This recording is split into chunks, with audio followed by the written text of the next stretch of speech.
got dad jokes. Yeah, well, uncle jokes for me, but.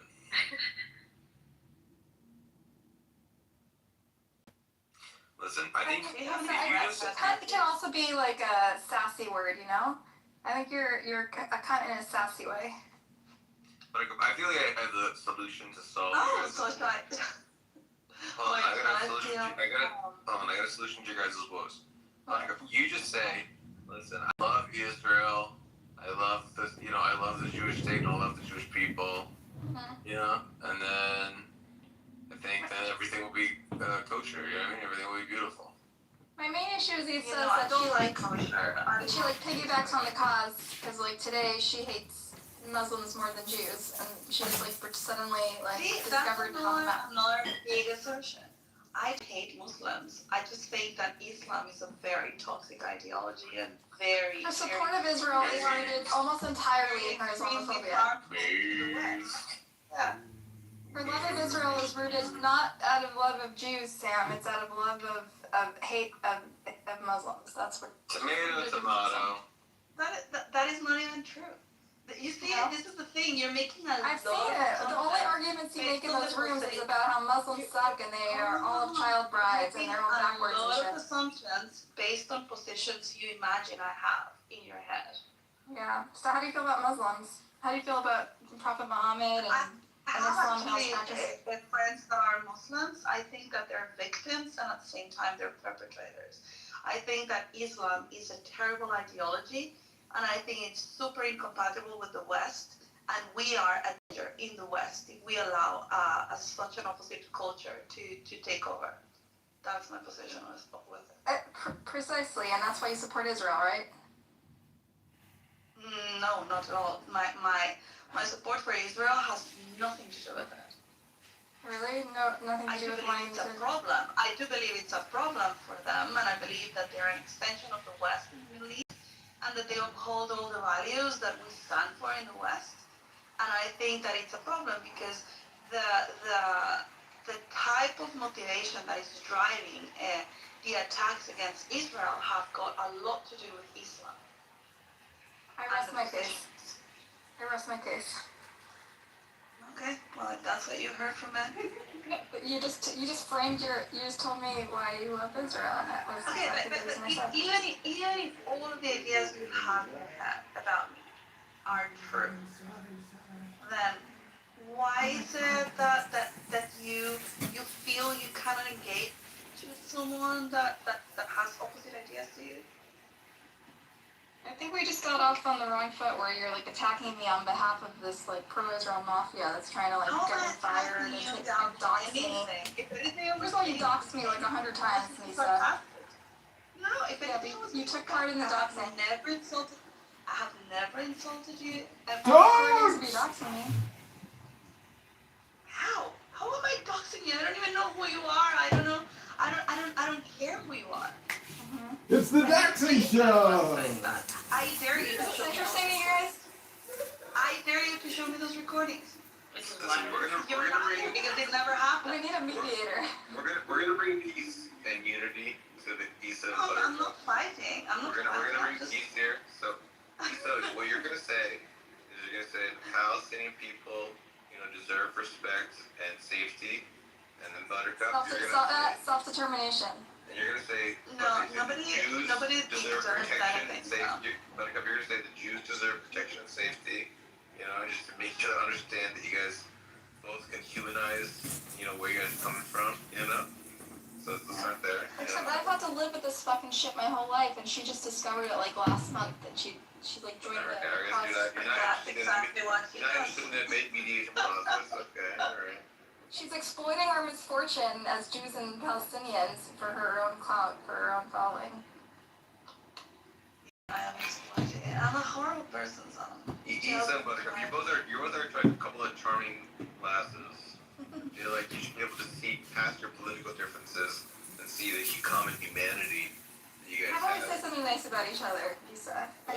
I think you are, very articulate and sharp-tongued and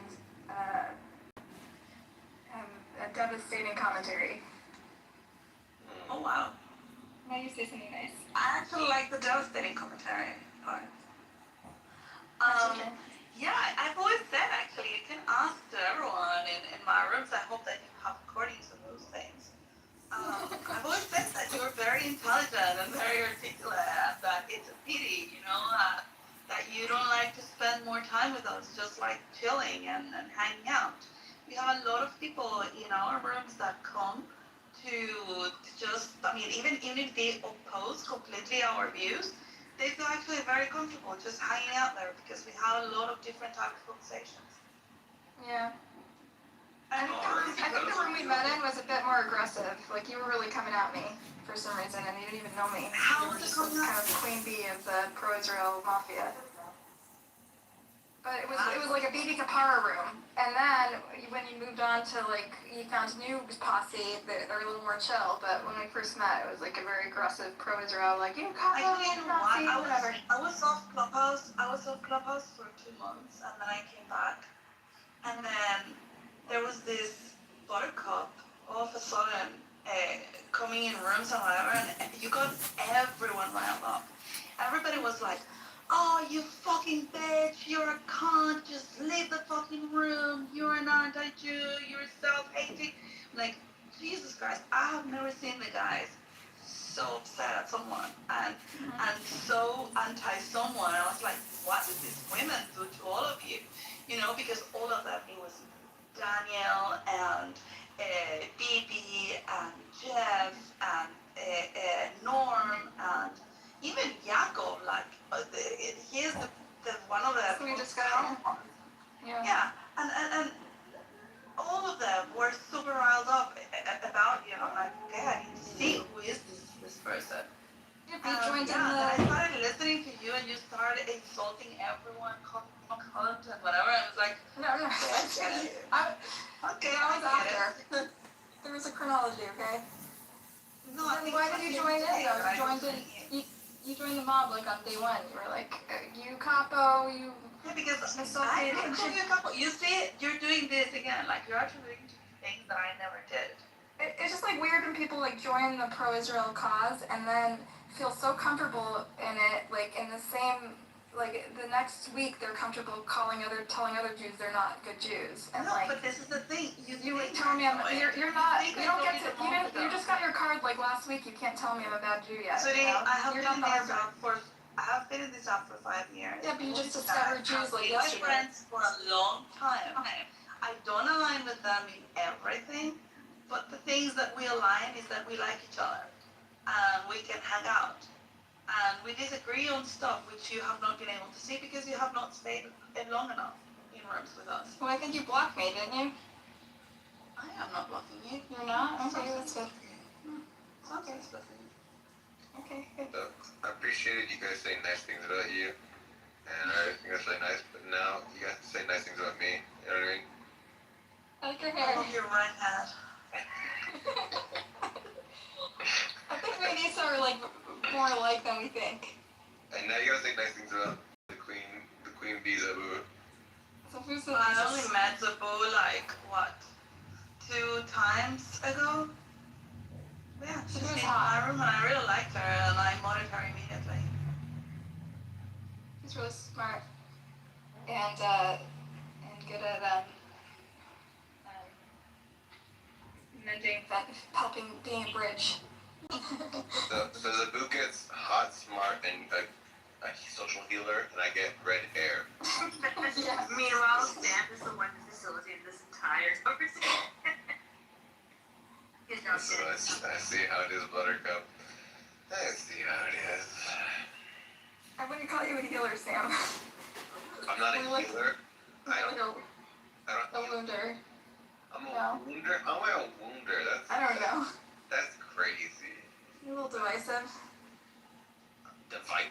What do I say that's divisive? I don't know. I'm not divisive. I was so scared of your rooms at first because you had such inflammatory titles. Like, I think one of the first Sam room I came into was something like, incest should be legal. And I was like so worried about him. I'm like, I should turn the Reese's off. Sorry guys, I just like popped a gummy, so I'm like really happy. So I like these right now. So good. Oh, I'm so happy for you.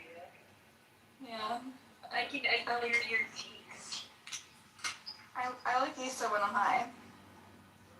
Oh my god, you're high? I'm gonna get high too. Yeah. Here we go. No, I just woke up. What time is it? I don't get high. 8. Okay. Yeah, last time I got high was like 2 years ago. I forgot I had weed, so then I've been. How long can you keep weed without going A long time. back? A long time. But do you have to keep it in like certain conditions? If it's wrapped in something, it should be fine. What do you like new title, Buttercup?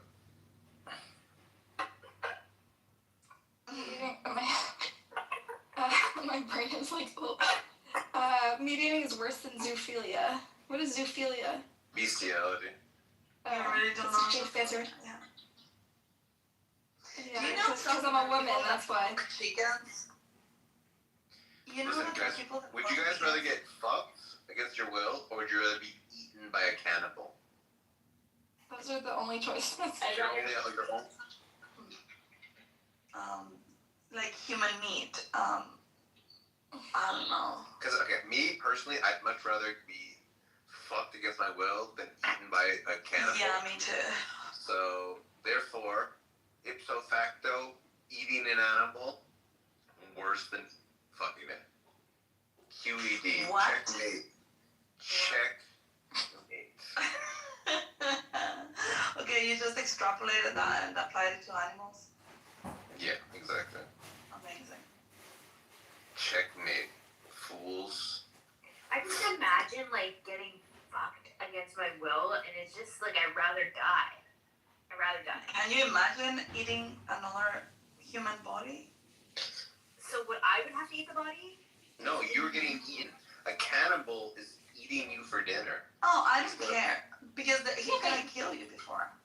Yeah, I assume if it's a apples to apples comparison, we have to kill the cannibal has to kill us before. Yes, he Yeah, does. that's- He keeps you in a cage for like a couple months, and then he kills you and eats you. No, because now you're adding torture. Yeah, you're Well, I'm trying to make it analogous to the meat eating situation. No, But I'd I mean rather like, get tortured. yeah, have you seen the cows here in Switzerland? They live better than I do. Okay, not every fucking cow is a Swiss luxury cow. You know what I mean? Like, I don't know. Fucking, like, You know those little furry cows? Oh my god. Oh yeah. I have never seen one of those here. Oh my god. My they're so buddies- cute. sorry. No. My buddy lives in Kentucky, and there's these like they have like horse racing in Kentucky in America, and they have certain horses that win races, and their sperm is worth like way more than gold. And these horses get paid.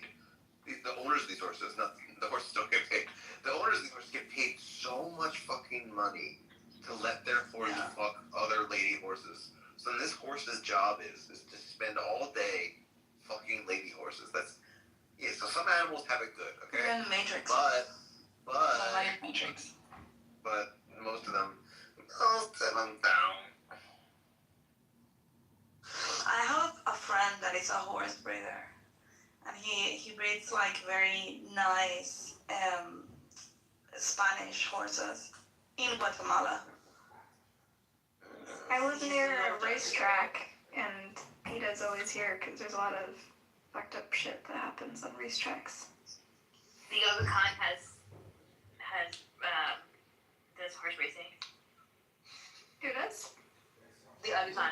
The mom of the she is my Interesting.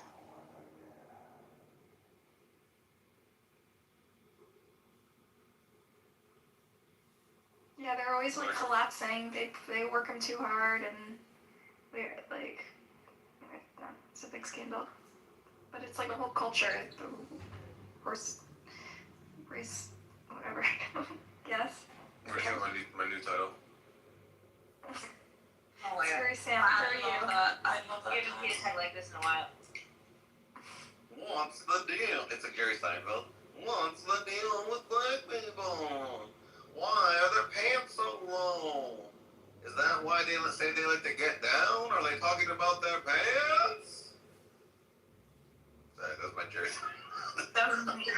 Where does this come from, Sam? It's like endless.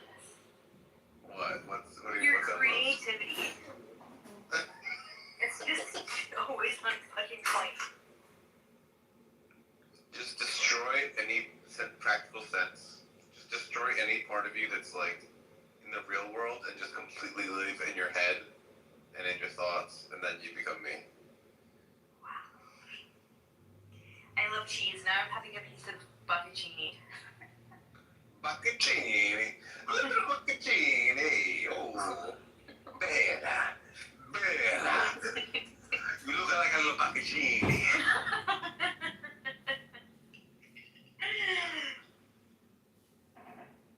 My beautiful bocconcini.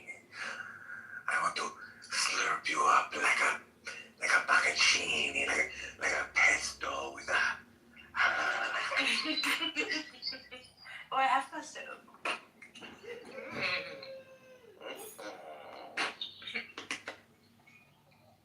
Sam, you made Mikhail block me. Now I can't go into Mikhail's Is that crazy rooms anymore. Wait, how did I make Mikhail block you?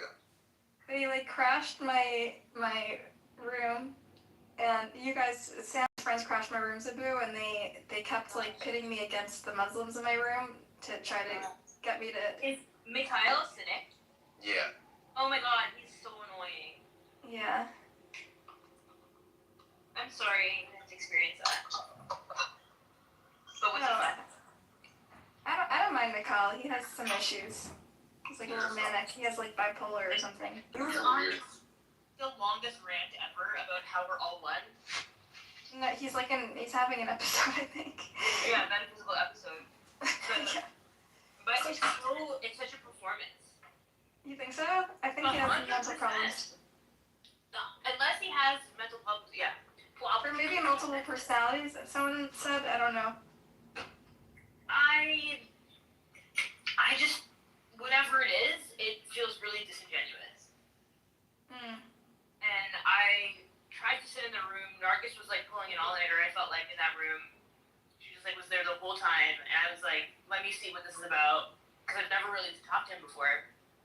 Or heard him speak. And then I just sat in the room, I guess, for like half an hour. And I was like, this is, like, everything he's saying is like stuff I kind of believe in, I guess. But it was just the performance of it. It was like, Oh, some days he's not coherent at all. He's just like talking numbers and the world's starting to make sense and seeing patterns and he's actually like having like some sort of weird why break. are people entertaining him? I don't know, it's just kind of, I think if people feel bad for him and just want to spend time in the room so he doesn't You're not be alone. crazy alone. Sometimes I can distract him, like he'll be in the middle of some like rant about the number 12 and the 45th president and Gaza's always has something to do with it and But you like, know he's recording these, right? yeah. And he like these posts are them replays? online. And he like posts them online. I think he's now he's on TikTok. They're like all the crazy people on this app moved to TikTok because they're like monetizing or something. He was trying to convince me to join him on TikTok. Don't do it. Of course not.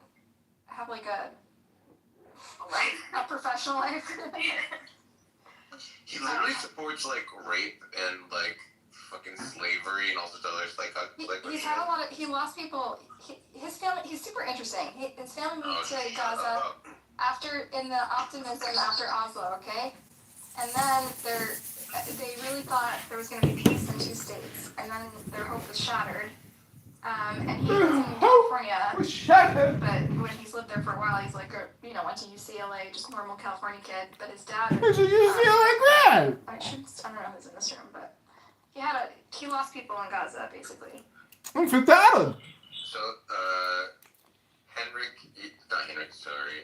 Yagoda, he's this guy who worked for Stalin, running the like secret police for Stalin. Another one of these. He did lots of like war crimes and killed lots of people. I just think he's like an interesting guy, you know. He's He has mental health problems. That's what I'm saying. Like, we be empathetic, be compassionate. You always find the ones with mental health problems and use them like, oh look, anti-Semites. we disagree on the appropriate response to like people who are anti-Semitic with like that are mentally ill and are anti-Semitic simultaneously. You think we should be like, have infinite patience for them, whereas I think they should be just like mocked and shunned, and I don't find them interesting. I find them What do actually. you mean you invited one on stage earlier Oh my tonight? god, this is gonna be intense. No, it's fine. First off, we were making fun of them. Okay. It wasn't like, whereas you're like, I find them interesting. They're like, yeah, it's not. There's nothing interesting about them. It's just funny to make fun of them. Like, Okay. Well, listen, Nora like has been trying to make amends everywhere she goes to like any Jew who asks. She'll be completely forthright and honest about what happened or what she thinks happened. I mean, that's like a different case for you to like just say, oh no, you have to stay away. She's a threat to humanity. It's not like it feels like out of touch a little bit. I'm happy to say that Nora is like someone with like some sort of like schizophrenia or something like that.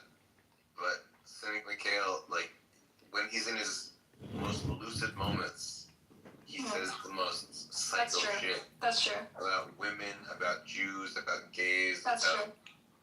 So then, yeah, that's not interesting. He's just like a little psycho. That would be my view on the matter. Fair. I think it's like I don't know, maybe I just have a soft spot for him because once he like shared about the shit that happened in his family, so I just feel bad for him. But everybody has like shit, you know? He also just has like bipolar disorder. Like he I don't know if you've ever been in like the rambly rooms, but it's really sad. Okay. We're just like pity the guy, you know? I trust you. I trust you better, guy. Welcome to the stage of Sam life. doesn't. Sam made him block me. He came into the room just trying to get me to insult the prophet or something so that all the Muslims would block me. Wait, what? I don't remember doing that. What did I... You and McZed came into my room and you're like, so you should hang out more in atheist rooms. Because you're an atheist, like us. I know, but you guys are, because you want me to be more Islamophobic, whatever. You're based. No. They just want you to be a based atheist. Based theist, yeah. A based theist, yeah. I don't like think about atheism every day. I just like, you know, like I don't need to like debate atheists. They're so, they can be a little like over my head. Well, but if you're going to say that you're an atheist, it's cool that you explain your position. And usually an atheist requires more faith than a theist. That there is no God. Yes. Okay. I like refuting theists, but I don't really care to talk to other atheists. Like you're just preaching to the choir, you know? That religion sucks. I don't think it does, actually. Okay. Yeah, sure. I mean, other than thinking that you guys are going to hell because you didn't accept Jesus, I think you have pretty cool traditions, and it's pretty based the way you do stuff. Which Elijah is this? Is this, I like I still have Jewish traditions, even though I'm not an atheist, even though I'm not a religious person. But why do you practice those traditions? Because I'm an ethnic Jew. Like I give a fuck about, I don't know, the Israel-Palestine, because it really... No, but I'm not talking about the conflict, I'm talking about the traditions. Yeah, so I'll celebrate holidays with my family. You can also be an atheist and also have traditions in Judaism. I mean, all of those are tied to religion. No, who wrote this title? Who wrote this title? Oh my God! Why did you write this shit? We're gonna have black people on stage. Wait, no, it's not. I'm not insulting them. I'm just. What's up with them? What's going on? Nigga, what's up with everybody? Fuck wrong with you? Why are you singling out a single What's the group? deal? Why are you You're making a point. Why are you singling out a group? Who's black people? Why are you singling out a group? It might be good. You're singling out a group. I'm on your ass. You on his ass, bro. No, it's just like, what's the deal with black people? They're all. No, it's not. No, you singling out folks, bro. You cannot single out groups. Hey, We singling out groups, nigga. I'll tell you the deal with black people. Tony, I get it, bro. Like, I grew up in the bird. I'll tell you the deal with black people is that they're like really good at music and they're really good art, like the best artists of all time. Everybody can do music. Everybody can do all that extra shit you talking But about. not as good as you, Tony. The best jazz musician, John Coltrane, black man, the best, athletes, LeBron James, Michael Jordan, like, black people are, got a lot of cool, amazing people. Nah, you singing out groups for a bullshit What reason. about the runners and the NBA? Bro, who gives a fuck? Quit singling out groups, bro. Everybody's Swim, special. but you can Everybody have powers and abilities, my nigga. Quit singling out a Yeah. So what? Why can't we focus on the good things about black people? I don't know.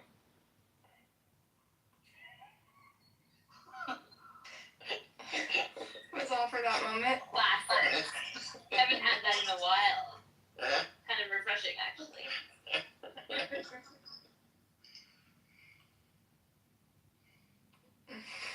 He was on my ass.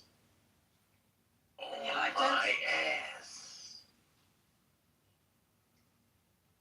Did you ask if he liked it? Yeah. Yeah, I liked being on my ass. It was pretty fun.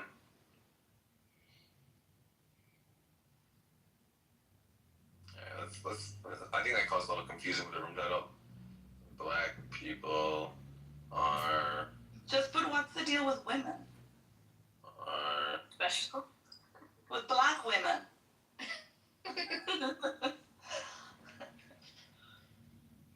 Matthew. okay. Now black people understand where I'm coming from. But this is very problematic because What? they say that they cannot be racist because they don't have the power. But if you give them the power, then does that mean that they They will can be be racist? Yeah. So you gotta. If you tell them they're too awesome, then they'll have privilege, and then they can be racist, and then ruh-roh. That's right. Ruh-roh, spaghetti-o.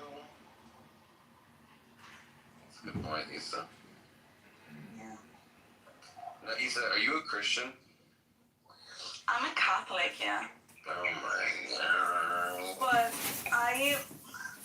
I'm not sure where I stand with the whole. I mean, I'm not a religious person.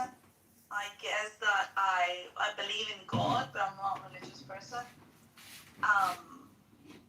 I say always I'm a cultural Catholic, just like a Buttercup. She might be a cultural Jew, But because I do like. You're learning the terminology. All these traditions and stuff, I do them, like every once in a while I go to church. If I go to church, I feel home. I do the sign of the cross. I pray every night. Like these things that just make me feel like home, but I don't do it because I got faith. But So just you know what's because they really feel good. interesting that I learned about Catholicism on this app is that in the Catechism of the Catholic Church, it says, and I found the quote, the plan of salvation also includes those who acknowledge the Creator. In the first place, whom are Muslims. These profess to hold the faith of Abraham, and together with us, they adore the one merciful God, mankind's judge on the last day. The Catholic Church accepts Muslims. Yeah, Basically the same. that actually might be a modified catechism. It's not. Also because the catechism, the catechism, it just means like I think you should the believe it. teachings of Catholic, right? I mean, Yeah, they you should use listen to the teachings. No, I shouldn't. Yes, I you mean, should. like, why should I? I tried. So it's just like a book, where they teach you and they prepare you for your first communion and things like that. But all the books are different, so maybe that one wants to be It's called. just a book. It is just It's one. Yeah.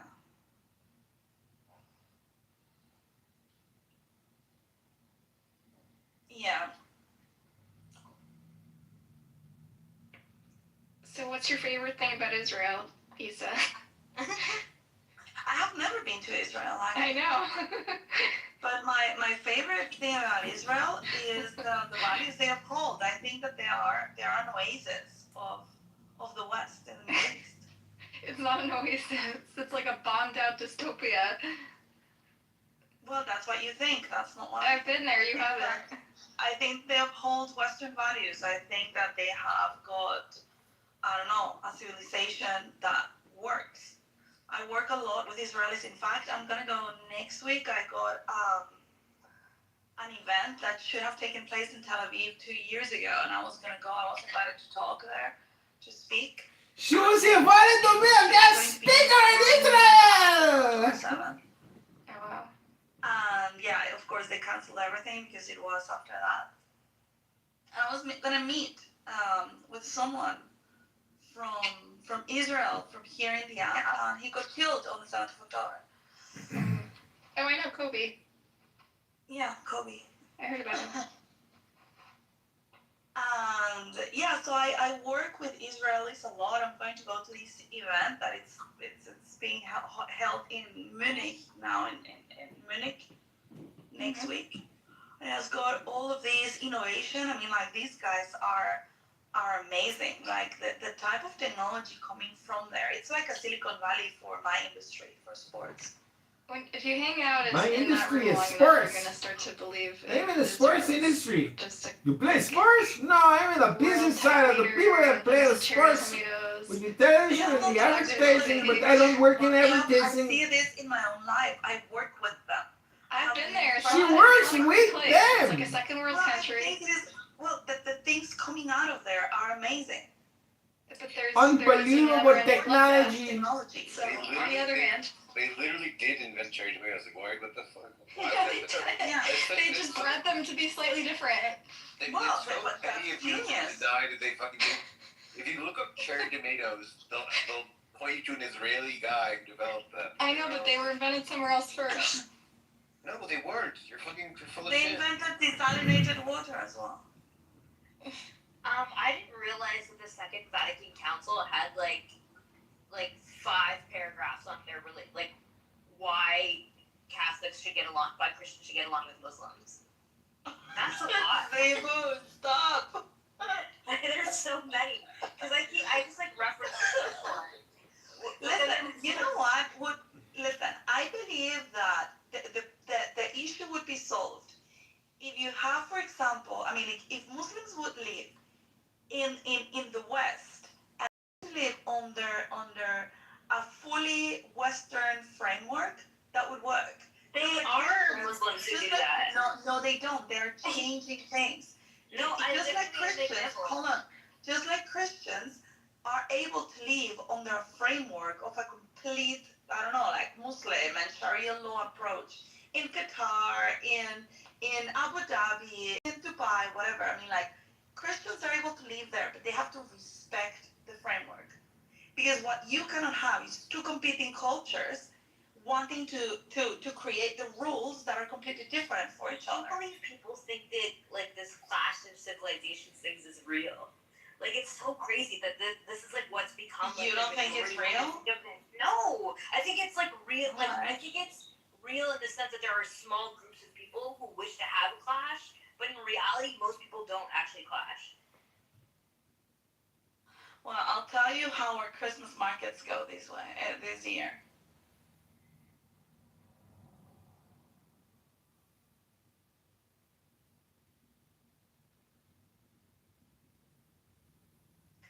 Buttercup, I see that you have stuff about the cherry tomato in the chat. Yes, I wanted to point out that they originated in South America, in Central America, but that they modified it in Israel. I am a Central American. We don't claim the cherry tomatoes. I know Israel does. How do you feel about the fact that they're trying to steal credit for the cherry tomatoes? I don't care. They made a good thing. Oh, check it out. Cherry tomatoes. Let's just Google who invented. You know, Issa, they also have the most moral army in the world. Alright, no single person invented the cherry tomato, but the commercial version today was developed in the 70s by Israeli scientists Chaim Rabinowitz He's and Jonathan Hader. I just posted in the chat.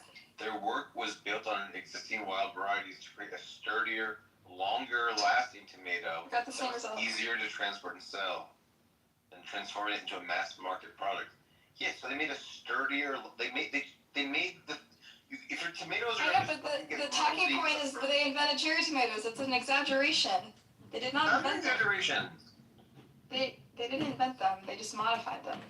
They fucking made it so that you could transport them without them fucking getting all like fucking wrinkly and saggy and shit. Like you like a crisp cherry tomato, you don't want a fucking gooey fucking cherry tomato. Yeah. And they fucking developed that.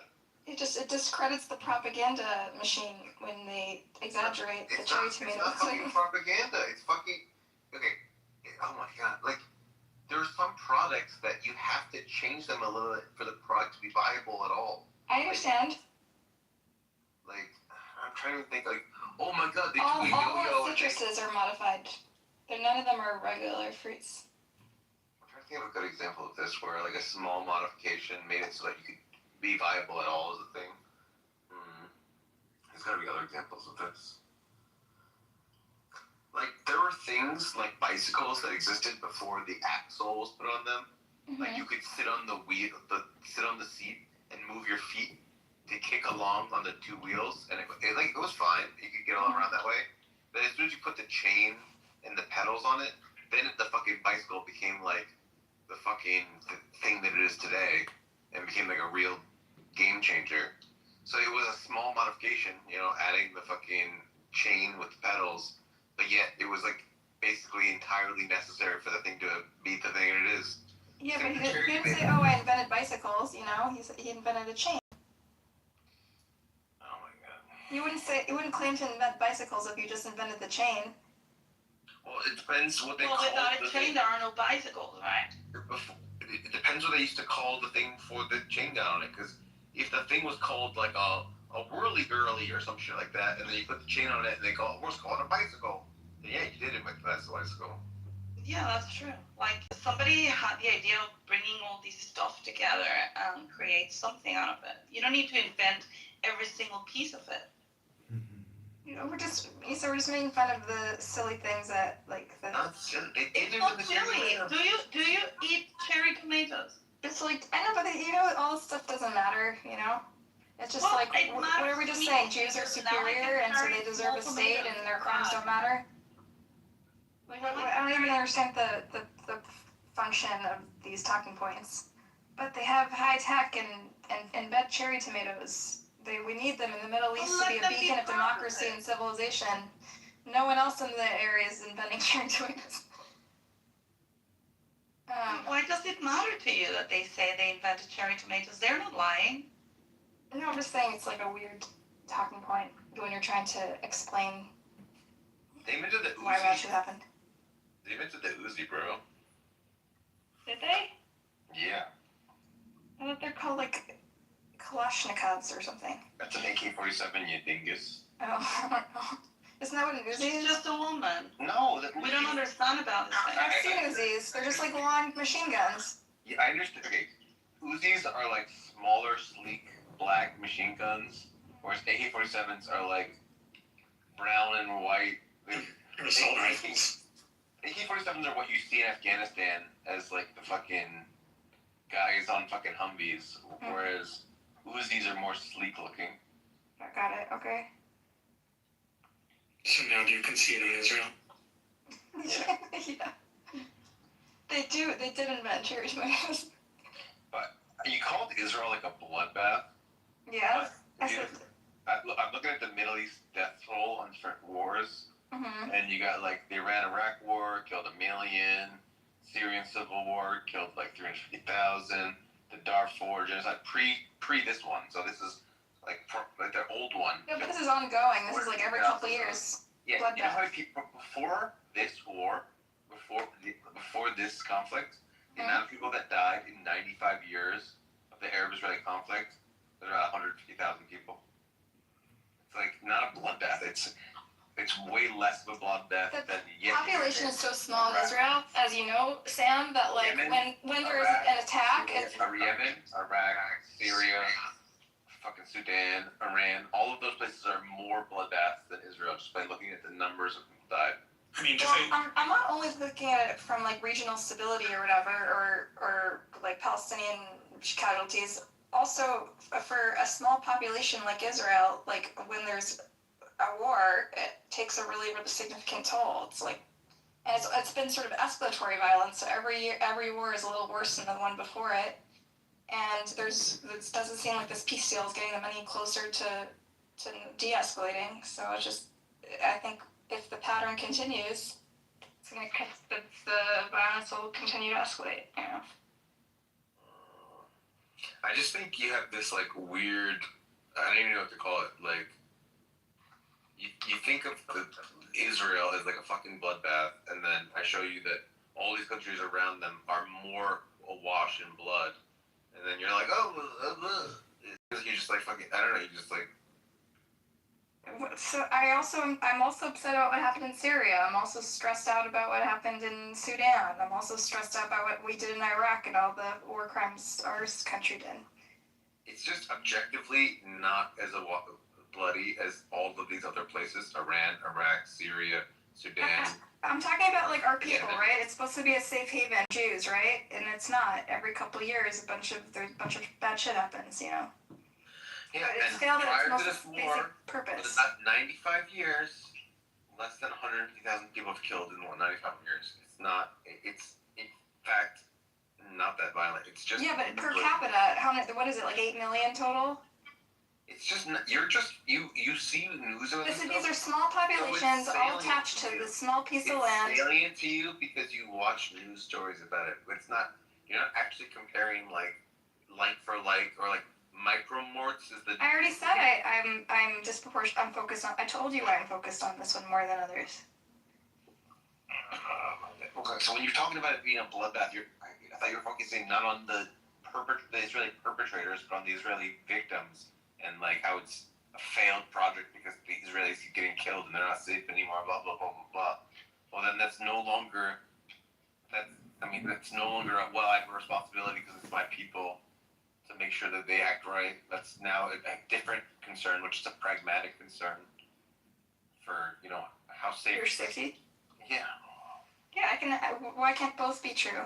Why can't I also wish for Jewish safety and also think that as privileged American Jews who support Israel for its entire history, we have maybe a teeny weeny, it's okay for us to weigh in, you know? Or maybe we have an obligation to weigh in because they are so in their own propaganda bubble and don't understand what they've just done, you know? I knew this friend of mine. So you think you know better what an Israeli his dad was a firefighter. Stay out of this one. No, I'm not going to. So you think you know better what an Israeli stand for than the Israelis?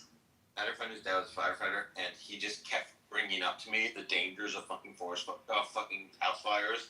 And like, don't go to sleep smoking a cigarette, and don't. He knows that he made fucking advice. And it's like, bro, yeah, you see house fires all the time, so now you're focused on it. But like, no, it's not actually very likely that what's gonna kill me is a fucking house fire. It's gonna be like a heart attack, or me driving into a car accident or some stupid shit like that. Mm-hmm. And so it's just like people, what they see is what's salient to them, and what they then that makes them think that what the dangers are. And so there's a danger of you, Buttercup, being so obsessed with this topic that you sort of over exaggerate the danger and the sort of significance of it compared to other things. Do you think I'm too compared to other things, as in other genocides? Well, I don't think I think none of this shit matters compared to like malaria. Yeah, but our money goes to fund these bombs that go in densely populated areas, and also, I don't know, as Ashkenazic Jews, all my grandparents ended up here and not there by accident of fate. They just happened to miss the boat to Palestine, so then they ended up in America. Like, I feel like whether we like it or not, we have like emotional connections. Emotional damage! And it's well-being, right?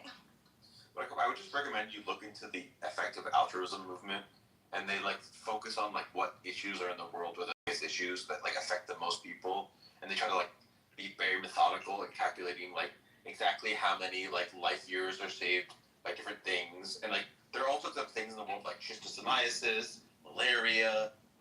Are you trying to give me an anxiety attack? I have. Listen, this is also from a geopolitical level. It is a very interesting conflict. Expand your horizons, Buttercup. I'm just trying to expand your horizons. Fuck off. You this issue is like the issue, the world issue, as opposed to like one issue amongst like a whole bunch of issues. Yeah, I know. What are you saying? That I've only focused on this topic? It seems like a monomaniacal focus, yeah. Okay. Listen, that's the whole reason I'm on this app, because I can't talk about this in my personal life. I can't talk about this with my family. This is like the only outlet I have, because I meet people. I meet people in here that have a high threshold for the conversation, so this is like my only outlet. This is not something you talk about in polite company. Get better friends, bro. There's no Jews where I live, so that's a problem. Dude, where do you live? Not far from you, Sam. Oh. And the Jews in here don't want to hang out with you, so yeah, you're screwed. Come hang, bro. You have a car? Me? Yeah, of course. All the Jews want to hang out there. I'm a Jew, Sam is a Jew, Zabu is an honorary Jew.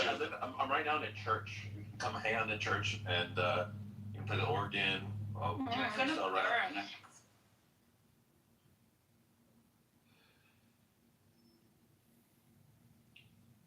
Yeah, the half moon cookies were a giveaway. The organ. Sam's organ. Wait, what? Do you live in a church or you're just hanging out at one? You live in a church. Yeah, I'm leaving soon, so it's a very brief window, yeah. But Are you homeless? Anyway. Like, how did you end up in the church? my dad owns a couple of churches. Oh, cool. Dude, Daniel, I wish I recorded this. I was playing the organ today, and I was like letting my heart out, and I was talking about how like I've made my bed and now I have to lie in it, and I was just like screaming that and it was like really really cathartic, and it probably sounded like shit because it always sounds better in your head than it does in real life, but oh man, it was a good moment that I had to on the old organ. Oh, dude, We need an organ concert. Please and thanks. At some point. The pro tip for all of you: the black keys are all in a pentatonic scale. So they all sound good playing with each other. So you can just play any of the black keys together and don't touch the white keys, and it will sound good. And you can pretend like you play the piano and make it sound good. And be like, "Oh, I didn't know you played the piano." It's just like a quick hack. I don't know why this is not common now. Sam, you should go to a website called hackertyper.com. It sounds very familiar. Sorry, hackertyper.net. I've seen that. That's funny. Is this a troll title? What? Have you finally come over to the right side? Yeah. Okay. So, I mean, after you got Jimi Hendrix and you got Michael Jordan, you got fucking Martin Luther King. Like, how are they racing? You got Imhotep, Narmer. You're trying to claim King Tut compliment. I would say Maybe that evidence. I would say the Jews maybe are a close second, but we learned from another fellow earlier this evening in the room that we're all going to be killed. So it's kind of moot. Yeah. Mark, did you hear my argument for also? So Jews, if you're a Christian, the best human ever is Jesus, which is a Jew. Well, if you're an atheist, the best person ever is Fritz Haber, who's also a Jew. So, you get kind of either way, Jews get the dub, I'm the best person. What if you're an extremely racist non-Jew who doesn't like the agricultural innovations that were made possible by the Haber-Bosch process? Touche. Oh my god, Mark is so funny. You're so funny, Mark. I really appreciate you. Thank you, Rosanna. He's been close. Full circle, I like it. Now, if you're a Muslim, the best person ever is Muhammad, but their opinion can be just hand waved away because of Sophia, Maria, and Aisha and stuff. Even if you're not in the running, surely you agree even if you're not a Muslim, surely you agree he's in the running. No. He may not have been the sort of seal of the prophets, but he was basically the perfect balance of all attributes, the perfectly just guy, Green eggs. the most articulate guy, the most charismatic, the greatest warrior, etc. The perfect balance of all, the perfect golden meat. I don't really think so. I mean, I think he's impressive. I mean, he's pretty both the ragtag hero. and like conquer the Persians and like the Romans. Like that's pretty impressive. Did you do it? His political acumen, I'll say, good job on that. His character, much to be desired.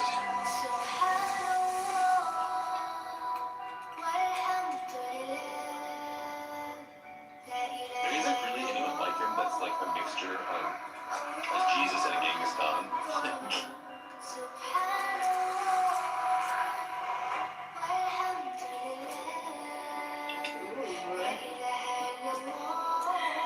Water throat action.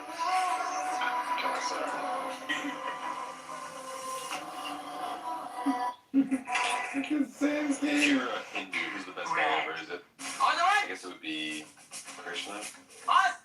Shivaji. Shiva, you're a Shiva. He's like Shiva. I said Shivaji. Shivaji. Shivaji.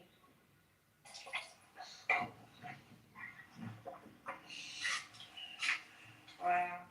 Can I get mods for maybe 5 seconds? Oh, we're gonna move down. No one. Okay. Okay, thank you.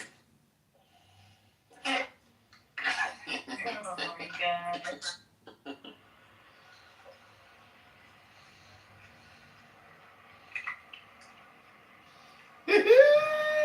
You kidding me? Sorry, go ahead. Never mind, go ahead. Fritz Haber's this guy who figured out how to put nitrogen in the air into like soil, into like fertilizer, and then our ability to like Hey, feed robots. like doubled in its capacity, and we went to be able to feed like I don't know. People say that 1 billion people or more are alive because of this Yeah. invention. So And then the Green Revolution happened, and people died. Well, really, it's really the Sir. stolen agricultural technology from the Americas and Africa that fed the world, pretty much. I mean, I don't think anyone figured out how to take nitrogen from the air and put it into fertilizer before this. Who domesticated potatoes? Corn. Motherfucking Irish. Yams. Yeah, but those are staple crops that feed the world.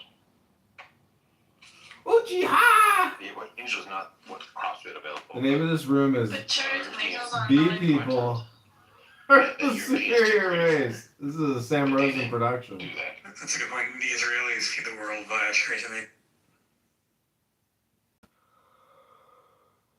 Israelis feed the world through cybersecurity. What brings you here, Noodle?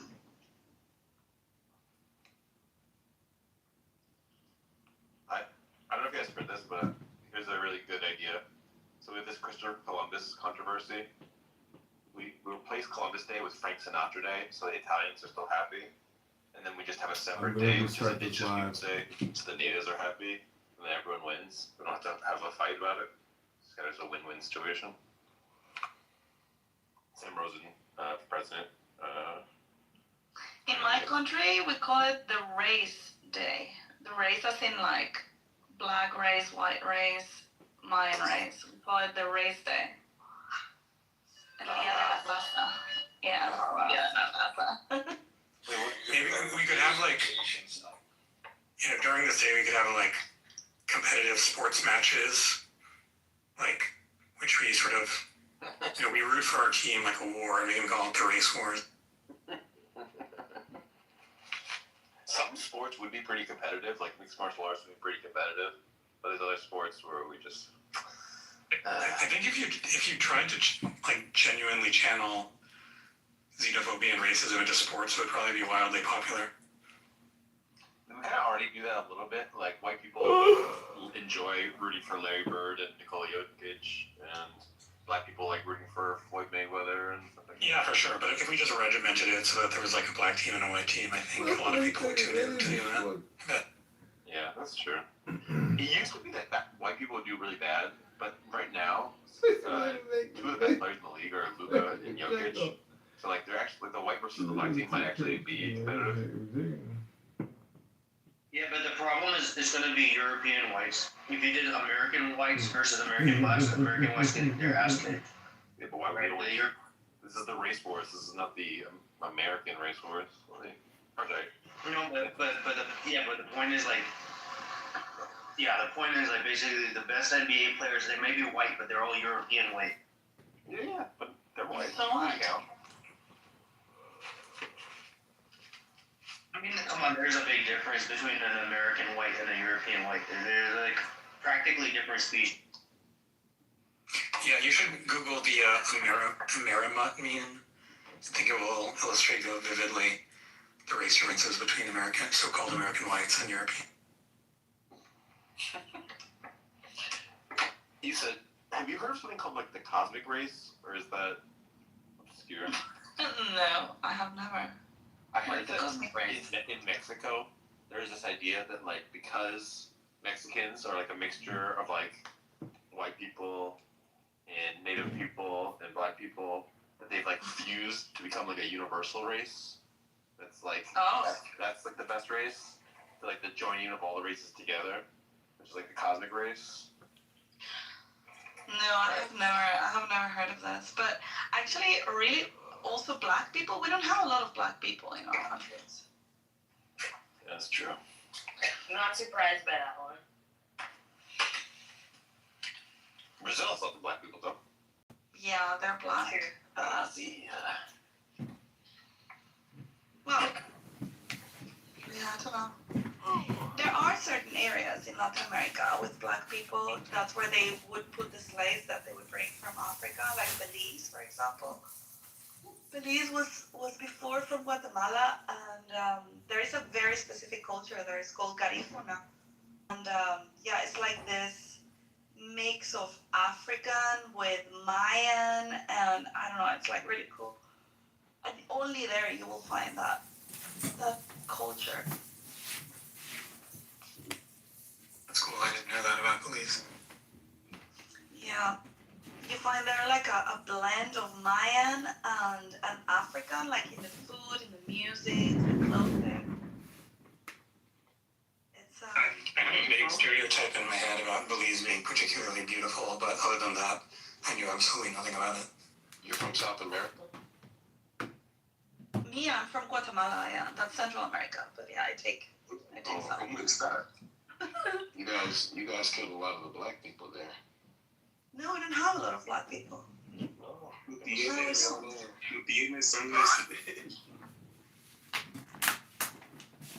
There was slavery all over Central and South America. So, Yeah, there were slaves, but no black slaves, but Mayan slaves, and we had all our type of there were slaves. black people there. That's not true. Oh my God, I'm telling you that we don't have a lot of black people. I'm not saying black people don't exist in our places, but we don't get a lot of black people. No. And they were killed. But They would say, I have a question. Issa, are you of Criollo descent by? no, I am a mestiza. In fact, my mom is Spanish, 100% Spanish. They immigrated from Spain to Guatemala, and then she married a Guatemalan, and she had me. Peninsular descent. What? Peninsular descent. Oh shit.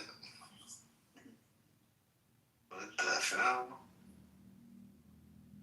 Yo man, I just came in here, so my Issa, please post your 23andMe in the chat. Hold on. anyways. But I literally, like, for my anthropology class, like, I literally did, like, a whole ethnographic summary of Brazil, and you do realize that Brazil had the highest slave population in the Americas, and so many slaves died, and the average life expectancy was, like, 25, that new slaves kept having to be imported because of the number of high deaths of slaves at the factory. And that is Brazil. I am in Central America and South America is very different. So you have, in Brazil, in fact, was colonized by the Portuguese, not by the Spaniards. Yeah, but there was a lot of black Very slaves in different Honduras. type of context there. There was a lot of black slaves in Honduras, Panama, Colombia, Ecuador. Like, there's a bunch of black slaves in these countries. The earliest places to have slavery in the Americas were literally Veracruz, Mexico, Lima, Peru, and then Mexico City, which had and Lima, Peru had significantly high slave populations. Like there's this book, I think it's what's that name? The Translation Slave Trade, the census, like it gives you the numbers like very, very. But Peru was largely successful in gentrifying the blacks from their society, unlike Ecuador and Colombia or Panama or Honduras. Just think about Honduras. Like I just went to I was hanging out Garifuna people. So the Garifuna were a group in the Americas that were never enslaved. So they pretty much are descended from West Africans, primarily of Ibibio descents, mixed with Carib and Arawak, and they hijacked the slave ship. And then the British they got shipwrecked to Saint Vincent, I think, and the British tried to genocide them there. So and they tried to send them to Roatan after going through various islands, but at Roatan, where the British left them on like a desolate island to die, like they're able to escape and settle many communities. So like there's still a surviving population today, and they Okay, Mark, PTR, Mark.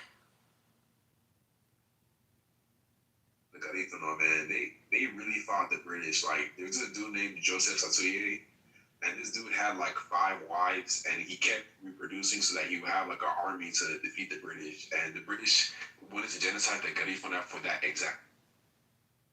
Okay, so your story checks out for now, but watch. Geez, I thought you were a Jew. I didn't know you were a Castiza. Yeah, I am. No, she's 0.5% Ashkenazi. She's part of the tribe. Always the Criollos that have like tastes like this, especially like the Argentinians. Like I see how you guys act.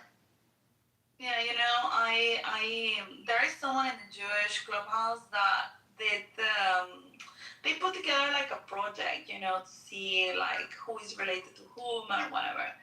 And so Elena, the woman doing this, she's like, Isa, why don't you upload your genealogy or whatever? So I did, and apparently Norm and I share a common ancestor, like 7 generations ago.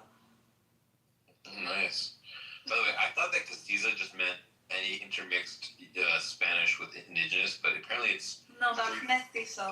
It's 3/4 and 1/4, which is exactly what you are. So like, Oh, really? damn, you're like literally a Castiza. You're like platonic Castiza. I actually just logged into 23andMe, and my Ashkenazi ancestry is way down to 99.2%. Shit. El Ike thinks that's BS. Yeah, I mean, he's quite cringe.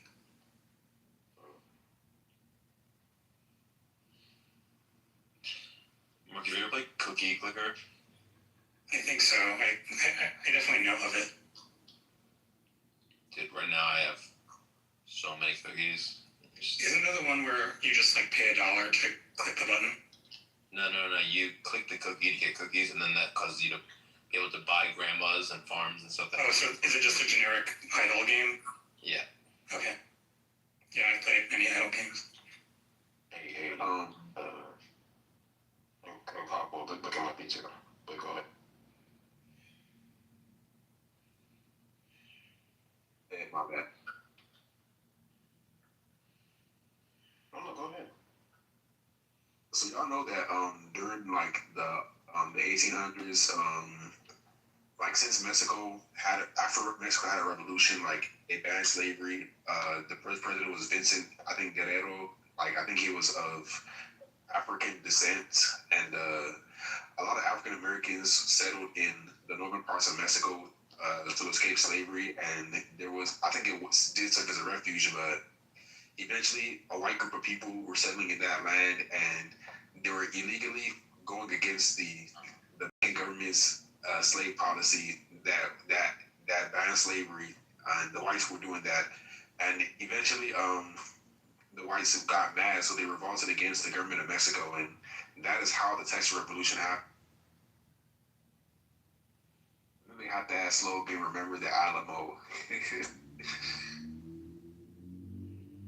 Oh was, or the Texas-occupied Mexican soil. And literally the reason for why there was Texas Revolution was to hold slaves.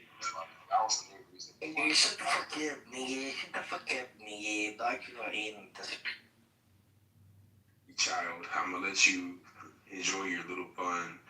Yeah, So, let the terrorist stay. Don't kick him out. Let the terror. Well, do you think that Jesus was black?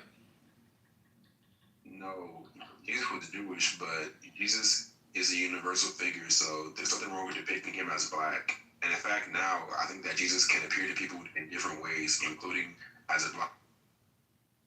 That's a legitimately good answer.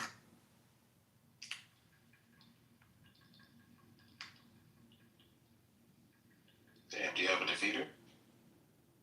That seemed right to me.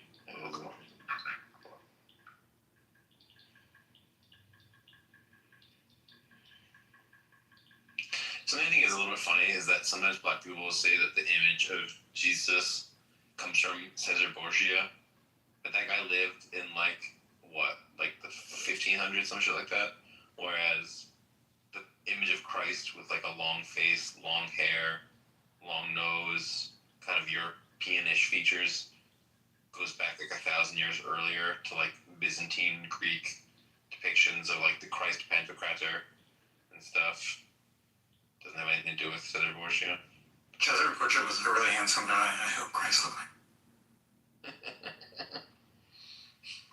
I think the earliest, so the main cultures in the time of the Mediterranean that had icons were of Hellenistic origin. So Hellenists focus on realistic proportions, and so I'm not surprised that the depiction of Jesus as a fair-skinned man with long hair looked like that, because the culture at the time depicted people that way, such as like a Bonisa Diana. So yeah, Jesus probably looked not exactly like that. We don't know how he looked like, but we're getting close to a physical description by when it says the 12 apostles were mistaken for Jesus when they were put before the Sanhedrin. So they probably look similar. And if you look at depictions of like Apostle Peter, for example, or Apostle John, like they have various Jewish features. Like if you can look at Apostle Peter and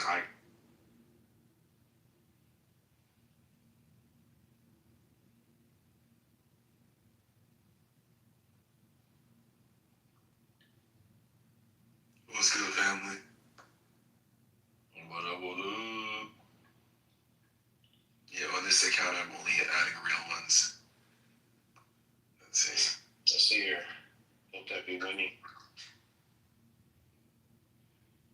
No, I got a new phone, and I forgot the fucking text now number I put my last account at, so I guess it's just lost in the ether. I feel the same way. Well, you can just try random ones until you get. And I can't have Lost to say your cryptocurrency? You said what? Did you say you lost Ethereum? No, it's just like my last account, I don't feel like fucking recovering it, because yeah, my iPhone broke, and basically the only way I can get on my last account is if I fucking fix my old iPhone, and I feel like doing that, so. What was your name on your last account? Out of curiosity. NPC. Okay. NPC123. Sorry, I wasn't sure if I'd been in a room with you before, so I wasn't sure if I recognized it. Oh, we've been in rooms before, but I don't think this is actually the first time we speak. Okay, gotcha. Yeah, that's probably why I might not. I mean, sometimes I'm in rooms but not attending to my phone, so I might not. Are you a Jew? Ethnically. Congratulations. Thank you. I mean, I'm more specifically, according to my newly updated 23andMe, I'm 99.2% Jew. What's your other thing that you are? I logged out, but it's various trace ancestry buckets that are all like 0.2%. One of them, it just says 11, so which is probably just, some kind of, Sephardic Jew. But there's also Egyptian, something else. and just a generic North African.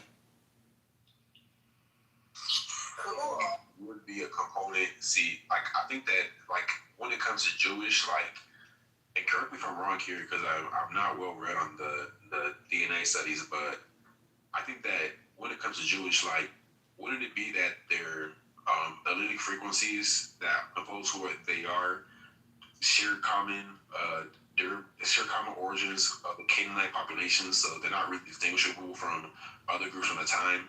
But wouldn't it be that when they diverge through history, they develop their own specific Y chromosome lineages, like those are the Kohanim for? I mean, that's right to a significant extent. I mean, there's no Y haplogroup that's truly characteristic of Jews as a whole or any specific Jewish group. It's just that there's some that are. I'm sorry to interrupt. But I just want to ask: is Jew? You said 92% Jew. I think Jew. It's a religion. It's not a race. I meant Ashkenazi, not Jew.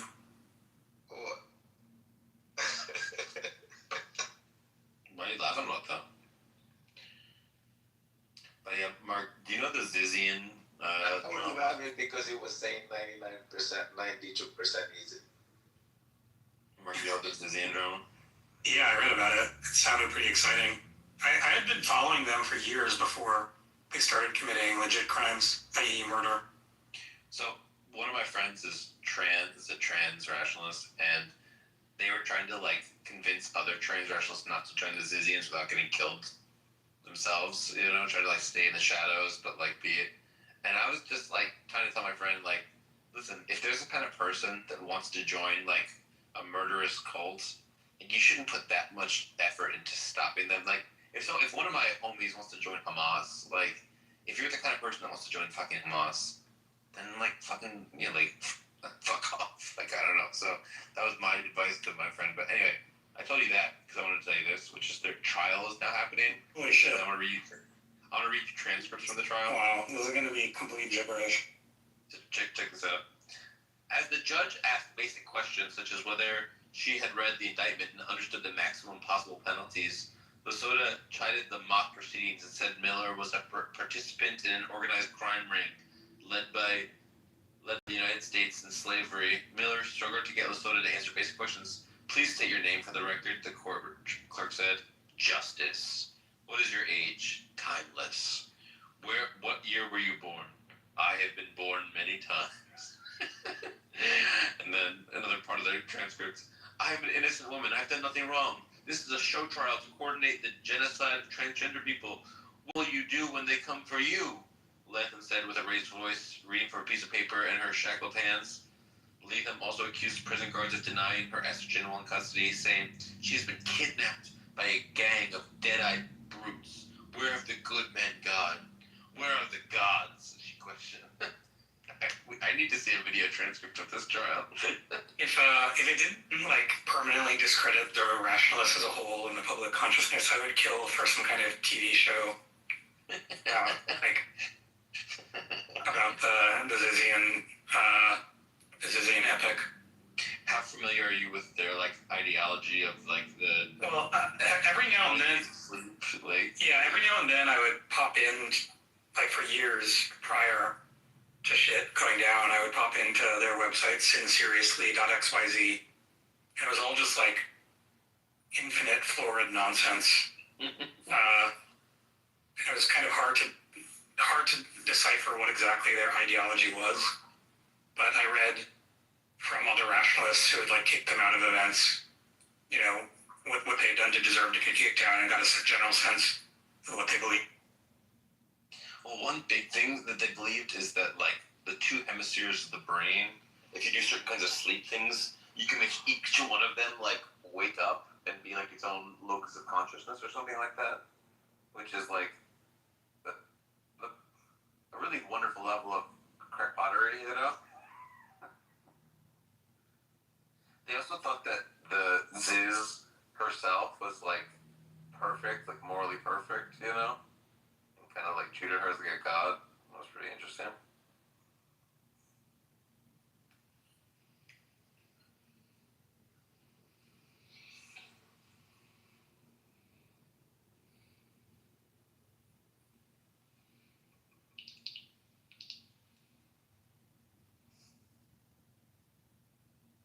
do you know where we left off? Yeah. Let me just get it. We are on, because I read one the other day to you. We are on page 74. Chloe the Clown has your name all over it. Oh my god, my voice.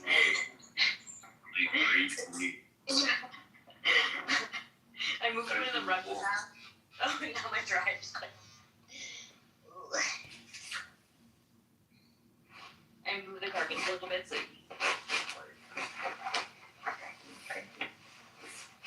You there, Daniel? Yeah. Would you like me to read it? Yeah, we're gonna read the Goosebumps. This one looks really scary. Yeah, the nose on that guy. What are we talking about? A Light in the Attic, Shel Silverstein. Oh, wow, yeah. I remember that one. We've been reading along, taking turns. I'll tell you the story of Clooney the Clown, who worked in a circus that came through town. His shoes were too big and his hat was too small. But he just wasn't funny at all. He had a trombone to play loudly silly tunes. He had a green dog and 1,000 balloons. He was floppy and sloppy and skinny and tall. But he just wasn't funny at all. And every time he did a trick, everyone felt a little sick. And every time he told a joke, folks sighed as if their hearts were broke. For every time he lost a shoe, everyone looked awfully blue. And every time he stood on his head, everyone screamed, "Go back to bed." And every time he made a leap, everybody fell asleep. And every time he ate his tie, everyone began to cry. And Clooney could not make any money simply because he was not funny.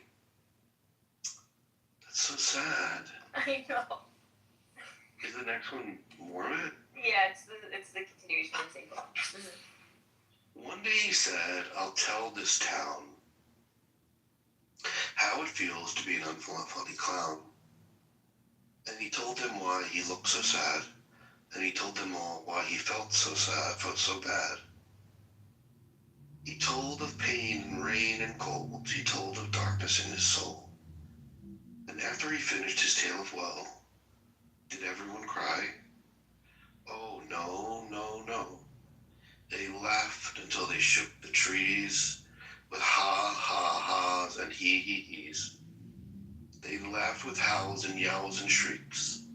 They laughed all day, they laughed all week. They laughed until they had a fit. They laughed until their jackets split. The laughter spread for miles around to every city and every town, over mountains, across the sea, from St. Tropez to Mont-Saint-Denis. And soon the whole world rang with laughter, lasting till forever after. While Clooney stood in the circus tent, with his head drooped low and his shoulders bent, and he said, "This is not what I meant. I'm funny just by accident." And while the world laughed, Clooney the Clown sat down and cried. Oh my god. Shel Silverstein, A Light in the Attic, Clooney the Clown. Oh my god. That was so sad. So sad. That was brutal. Imagine reading that to a kid. Oh my god. No, but that's what we were given as kids. I know that. They were like, "All right, look at this." Wild. You know what's that? Okay. Professor. Oh my god. Trying on clothes. I tried on the farmer's hat. Didn't fit. A little too small. Just a bit. Too floppy. Couldn't get used to it. Took it off. I tried on the dancer's shoes. A little too loose. Not the kind you could use for walk-in. Didn't feel right in them. Kicked them off. I tried on the summer run. Felt good. Nice and warm. Knew it would. Tried the grass beneath bare feet. Felt neat. Finally, felt well-dressed. Nature's clothes just fit me best. Wow. Wow. Way to go. Thank you. Would you like to do another? Sure. Thank you, Stephanie.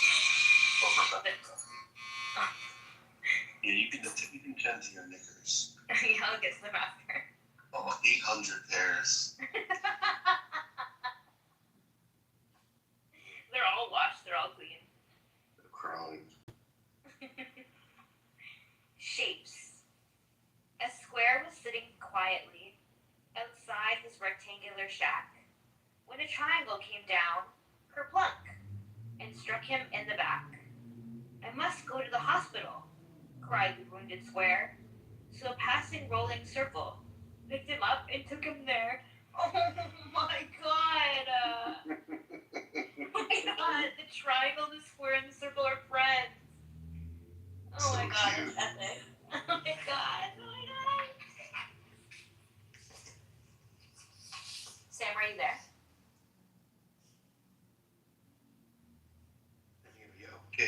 Are you okay, Sammy? Sammy, are you okay? Are you okay, Sammy? Sammy, are you okay? Can we move that to Sam? Yeah, what's up, dogs? Sam, does that bother you? No. Sammy, are you okay?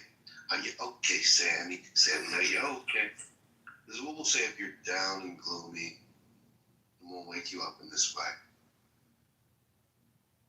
Yeah. That sounds nice. That sounds good. A little sleepy. Also proceed to light in the attic. Tired. I've been working so hard, just wouldn't believe. And I'm tired. There's so little time and so much to achieve, and I'm tired. I've been lying here holding the grass in its place, pressing a leaf with the side of my face, tasting the apples to see if they're sweet, counting the toes on a centipede's feet. I've been memorizing the shape of the cloud, warning the robins to not chirp so loud, shooing the butterflies off the tomatoes, keeping an eye out for the floods and tornadoes. I've been supervising the work of the ants and thinking of pruning the cantaloupe plants, timing the sun to see what time it sets, calling the fish to swim into my nets. And I've taken 12,041 breaths, and I'm tired. Whoa. You know what's fun about reading these rhymes is like you want to say like, oh, maybe ants rhymes with pants, but then you like it forces you to like stop and be like, oh wait, this word is actually plants. So the rhyme, I find I'm always tripping up on it because I'm like anticipating it's gonna be something, and it's like, oh wait, like don't take it for granted, you know? It's really good. Prehistoric. These lizards, toads, and turtles, dear, with which you love to play, were dinosaurs and plesiosaurs in prehistoric days. They fought the armored Ankylosaurus and wild Brontosaurus. Can I take over this one? I just feel like the pronunciations would be probably better. What's the name of it? Prehistoric. Prehistoric. It's meant for you. And thanks for insulting me. I appreciate it. Now you were just getting all the dinosaur names wrong, and Sorry to insult you. I didn't like that. I just pull this up. Sorry for the delay.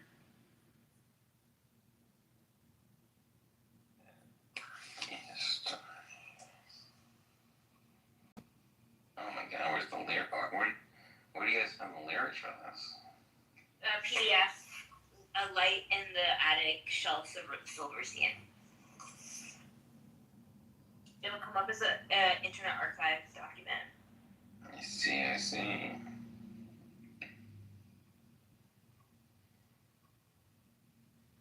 And we're on page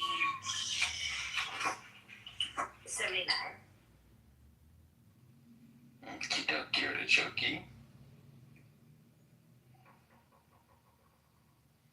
Sammy, are you okay? Are you okay, Sammy? Sammy, are you okay? These lizards, toads, turtles, deer, with which you love to play, were dinosaurs and plesiosaurs in prehistoric days.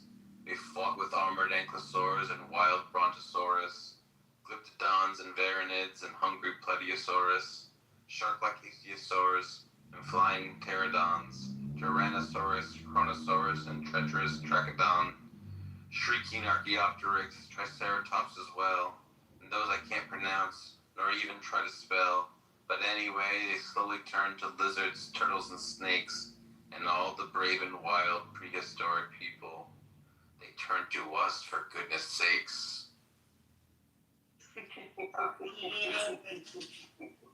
He's the only person that could have read that. Yeah, totally. But I like how the poem itself acknowledges that they're like hard to pronounce. So It doesn't say.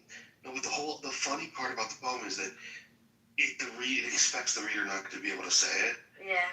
And also Sam missed a word. Yeah. And all the brave and wild and woolly prehistoric people, they're turned into us. Not turned to, turned into us, for goodness sake. Yeah. That was fantastic, Sam. That was so good. Here's my issue though, is that the fucking dinosaurs didn't turn into fucking lizards. They turned into birds. Oh my Turn into fucking birds, you fucking dirtbag. Fucking liar. They fucking didn't turn into fucking snakes and shit, you fucking bitch. You should rewrite that poem. Joe Silverstein, a lightning yak, age 80. My guitar. Oh, wouldn't it be a most wondrous thing to have a guitar that could play and could sing? By itself, what an absolute joy it would be to have a guitar that didn't need me. Oh my god. Your guitar needs you, Daniel. Don't neglect it. Please play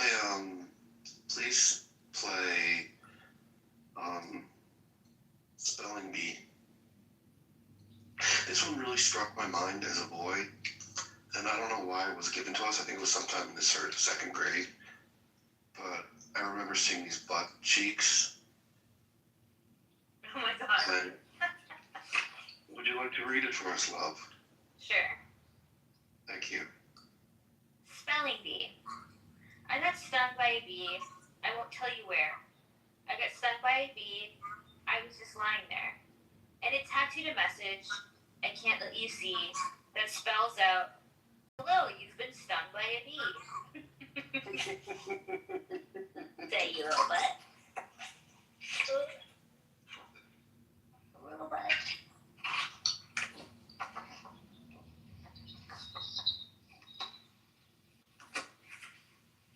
Sam, do you want to read one? Sorry, Daniel, what? Daniel? Sammy, are you okay? Are you okay? Sammy, are you okay? What do you want me to read? Page 82. Always sprinkle pepper, page 82, a light in the attic. Always sprinkle pepper in your hair. Always sprinkle pepper in your hair. For then if you're kidnapped by your wild Barbazoop, who sells you to a ragged hag, wants you for a soup, she'll pick you up and sniff you, and she'll sneeze, achoo, and say, "My tot, you're much too hot, I fear you'll never do." And with a shout, she'll show you out, you'll run away from there, and soon you'll be safe at home, sitting in your chair. If you always sprinkle pepper in your hair.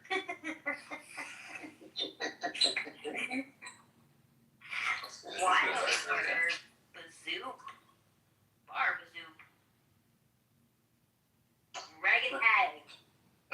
read something from Shel Silverstein. It's called Peckin'. The saddest thing I ever did see was a woodpecker pecking at a plastic tree. He looks at me and, friend, says he, things ain't as sweet as they used to be. Crazy. Do you want to read the next one, Daniel? Yeah, I held it on. How are you, bro? This is called Turtle. Our turtle did not eat today, just lies on its back in the strangest way, and doesn't move. I tickled him and poked him and dangled a string in front of him. But he just lies there, stiff and cold, and sort of staring straight ahead. Jim says he's dead. Oh no, say I. A wooden turtle cannot die.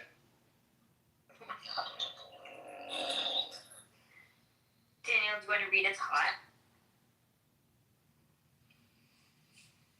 Okay, I'll read that. It's hot. I can't get cool. I've drunk a quarter of lemonade.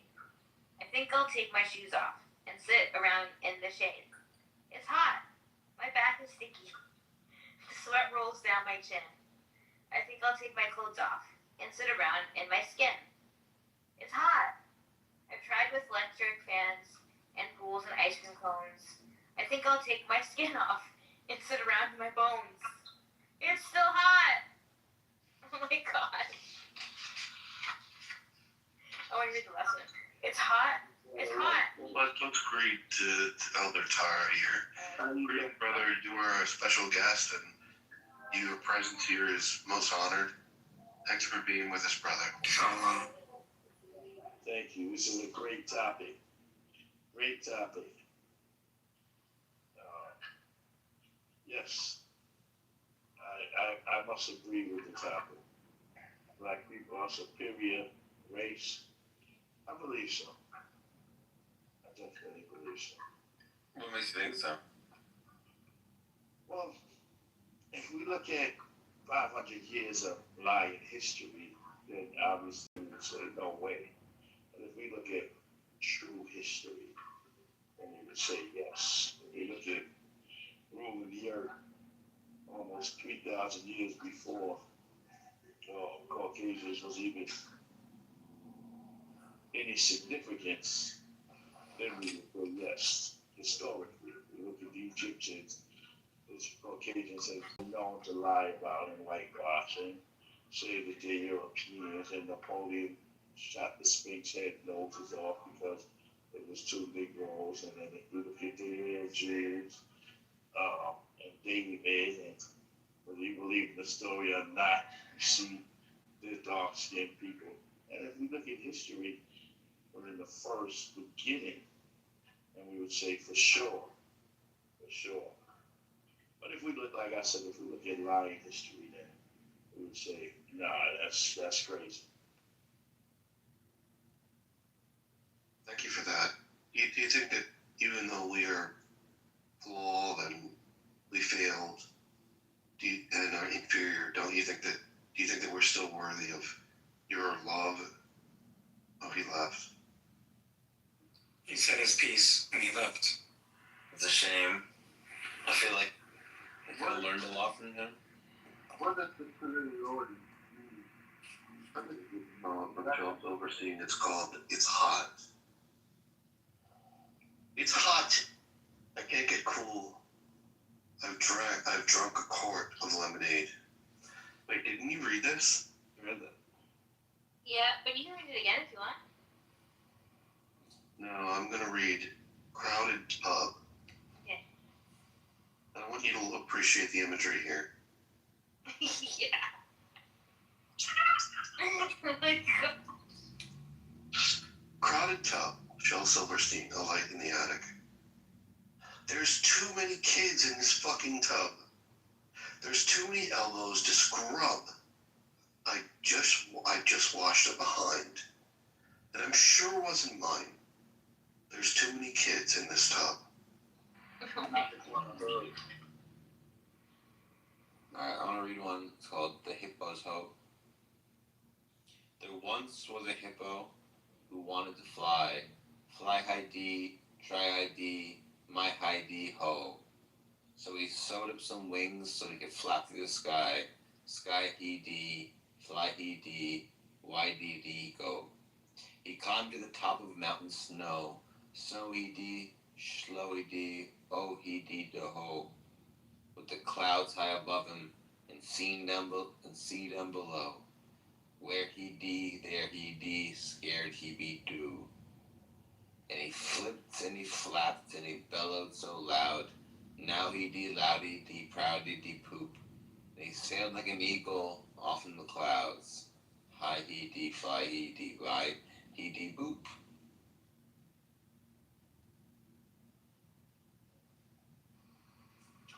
Keep going. Well, those are different endings of it. I just chose the happy ending. Oh, I see. Cute.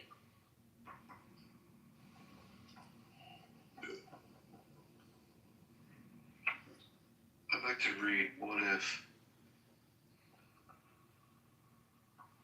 Last night, while I lay thinking here, some what ifs crawled into my ear and pranced and partied all night long and sang their same old what if song. What if I'm dumb in school? What if they've closed the swimming pool? What if I get beat up? What if there's poison in my cup? What if I start to cry? What if I get sick and die? What if I flunk that test? What if green hair grows on my chest? What if nobody likes me? What if a bolt of lightning strikes me? What if I grow taller? What if my head starts getting smaller? What if the fish won't bite? What if the wind tears up my kite? Tears. What if the wind tears up my kite?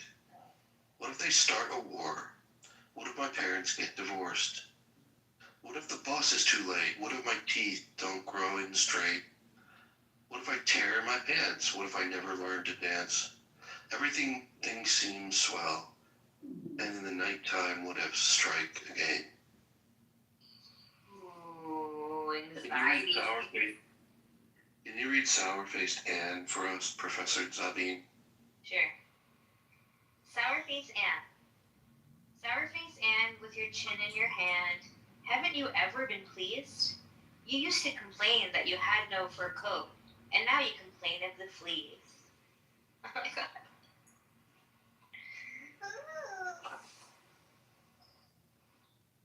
Yeah. Yeah. I'd like to read just one more. We're progressing. We're almost done. The Climbers. A mountain climbing exploration took us to these distant peaks where no one's ever been before. Was it my imagination? Did I feel this mountain move? Did I hear it snore? I like the little moon drawing. Little moon. And this little person sliding down the hill.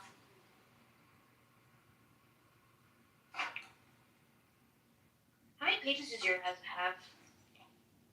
350,282.4. No, I mean like of the actual.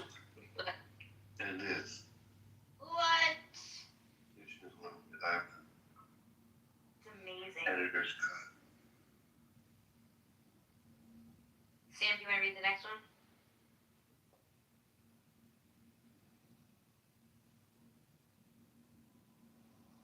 He's sleeping already. Rockabye. Rockabye? Rockabye. Rockabye baby. Oh my god! Rockabye baby in the treetop. Don't you know a treetop is no safe place to rock? And who put you up there? And your cradle too? Baby, I think someone down here has got it in for you.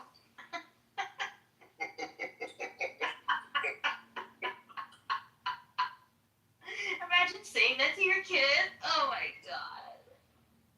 It's not like we imagine saying it to our children. Oh, The little boy and the old man. Said the little boy, sometimes I drop my spoon. Said the little old man, I do that too. The little boy whispered.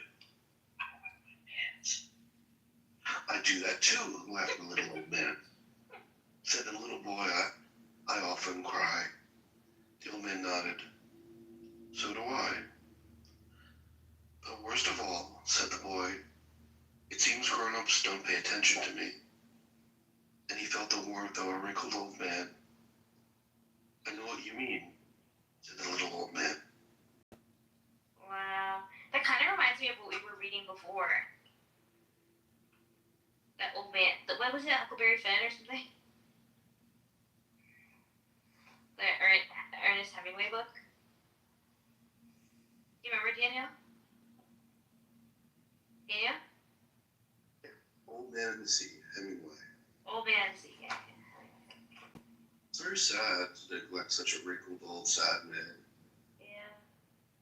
Would you like to read one, Professor Zabi? Sure. This one's called Surprise! My grandpa went to Myrtle Beach and sent us back a turtle each. And then he went to Kathmandu and mailed a real live cockatoo. From Rio, an iguana came, a smelly goat arrived from Spain. Now he's in India, you see. My grandpa always thinks of me. What do you think is in there?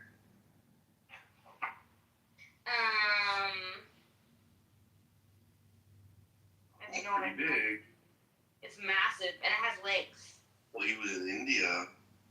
Well, it could be an elephant. There you go. This one's called Ticklish Tom. Did you hear about Ticklish Tom?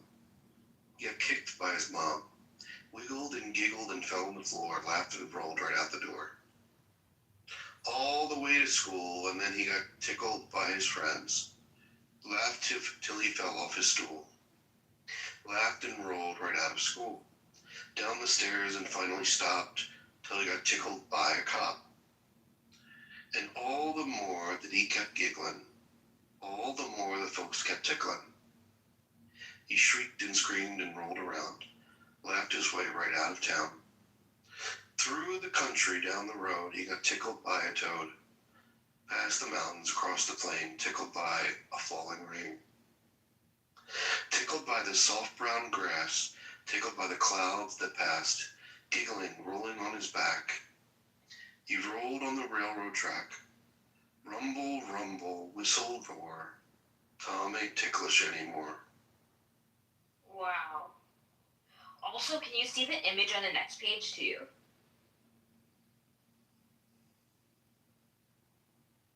What do you nail Because bite? there's like the kid tumbling, and this like old man looks like he's staring at the kid while he's like sucking on his hand.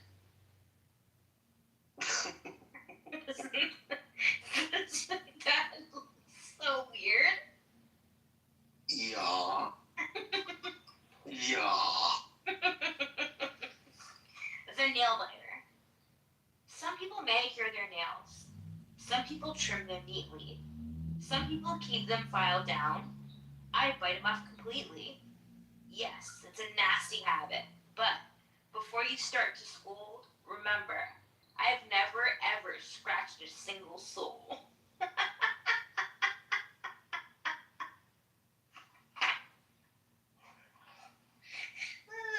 That was fantastic, Professor Zabi.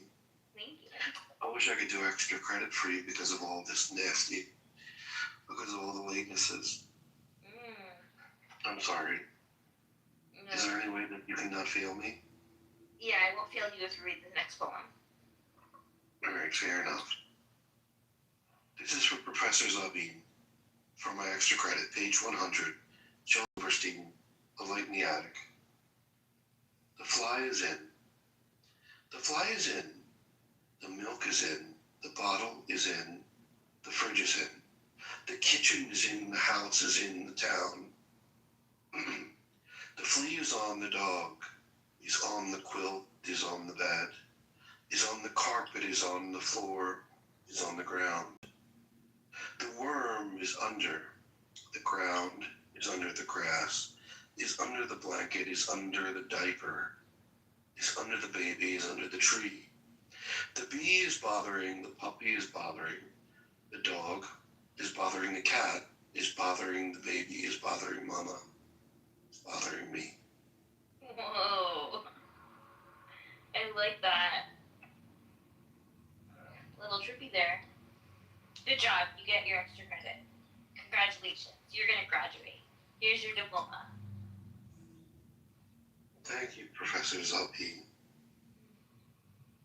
You're a very good professor, and I learned a lot in your courses. You're a very good student, and I learned a lot from you, too. Strange wind. Huh? Are you just saying that to be kind? No, I'm saying it because you're fucking awesome. And really, you're my professor. Wow. Yeah. It's so beautiful. But I don't have any credentials. Your maps. Your maps are credentials. Thank you. Thank you. Strange wind. What a strange wind it was today. Whistling and whirling and skirling away. Like a worried old woman with so much to say. What a strange wind it was today. What a strange wind it was today. Cool and clear from a sky so gray. And my hat stayed on, but my head blew away. What a strange wind it was today.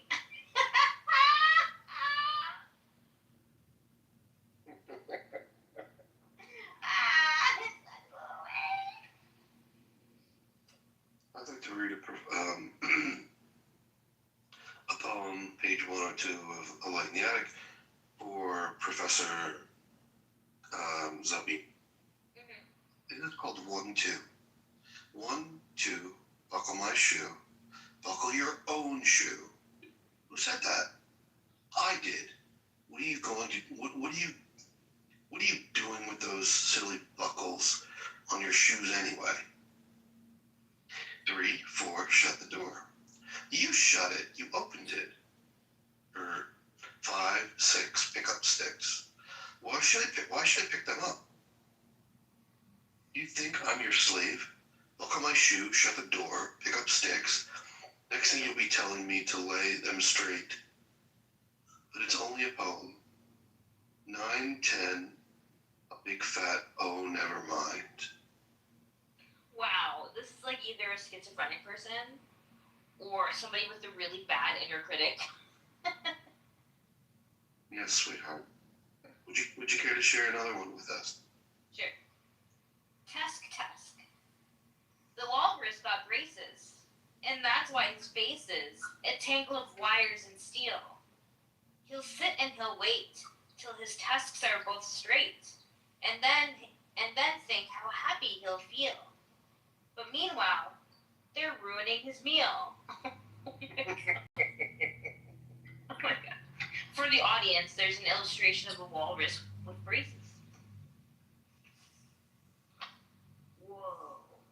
Captain Blackbeard did what? The sea is a-roaring, the seagulls they screech. The bosun he rants and he raves.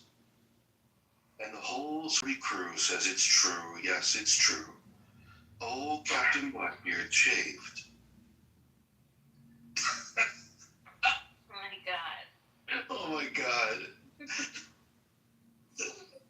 Oh my god. Yes, it's true. Old Captain Blackbeard shaved. We had buried some treasure and bodies as well, and was just sailing back from the cave. When he calls for boiled water and stomps down below, and gore, but he comes up shaved. There's a chickenish stubble, a fish belly skin on that face once so blazing and brave. And his old faithful parrot can hardly bear it, since old Captain Blackbeard shaved. When he shouts, board and sink her, it sounds like a clinker, and gets lots of laughs from the slaves. And his loud, body songs seem a little bit wrong since old Captain Blackbeard shaved.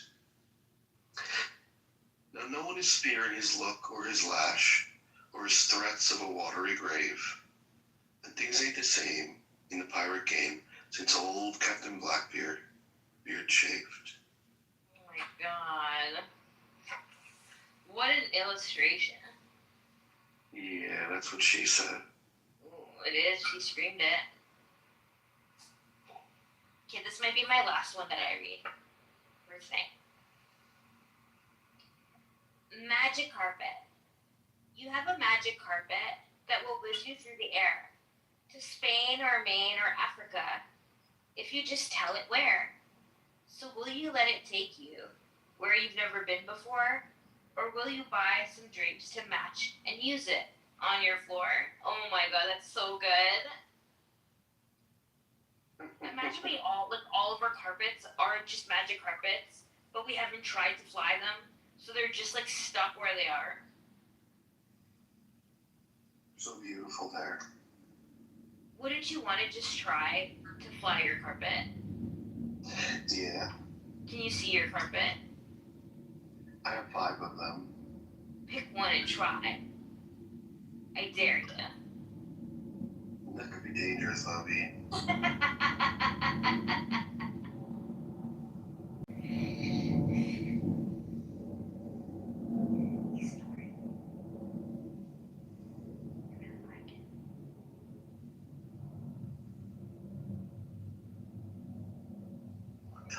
One time he farted. That's so cute. He tooted. So cute. He just sounds like he's so cozy. And he feels so like he's in like a safe place. It's like a sleepover.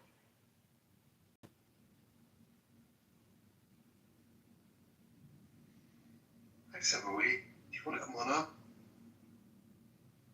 Look at you. Good to see you here. Thank you for joining us. How are you?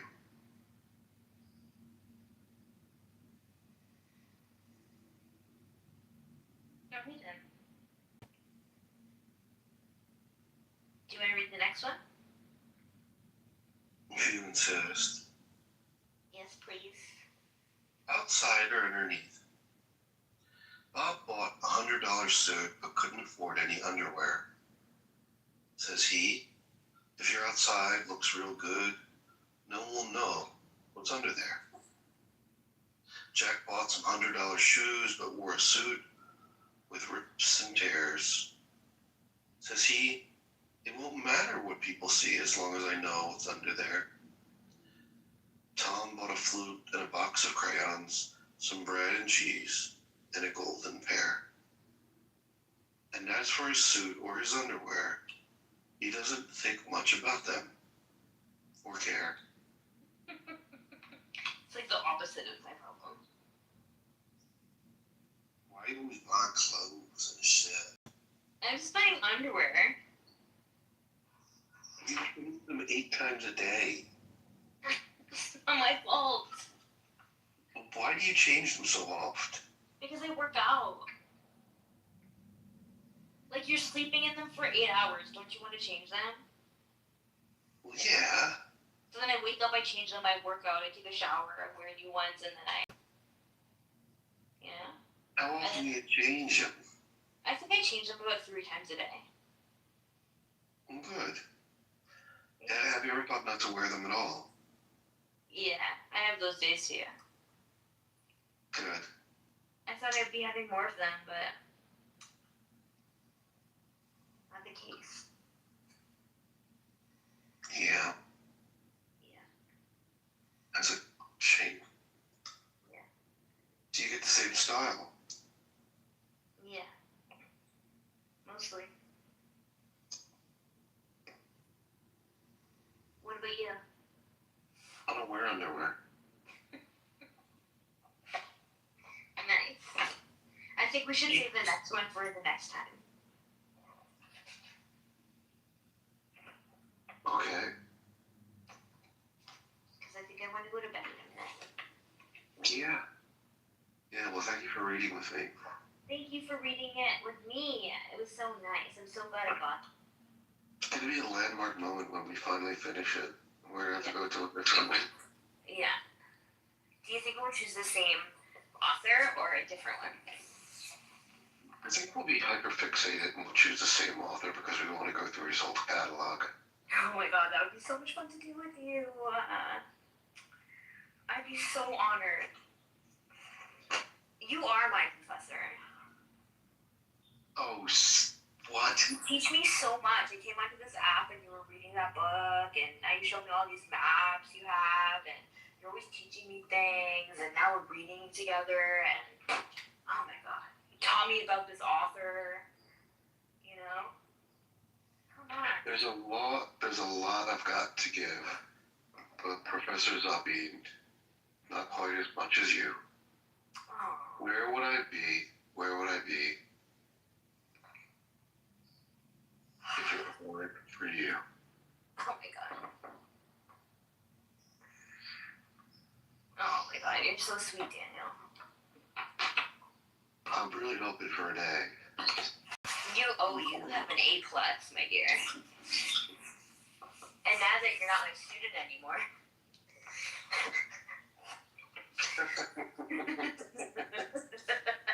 I just want to sit all night listening to you crunch on sesame crackers and tell me stories of your childhood.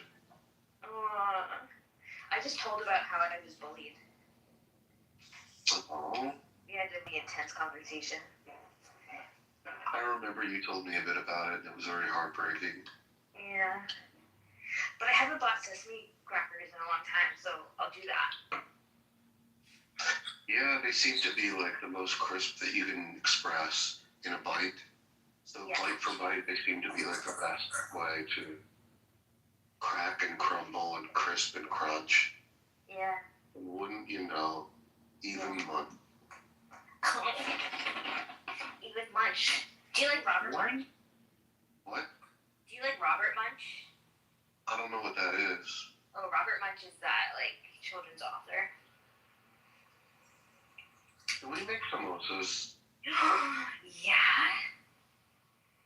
Like legit. Can we make the meat ones that are made in Kenya?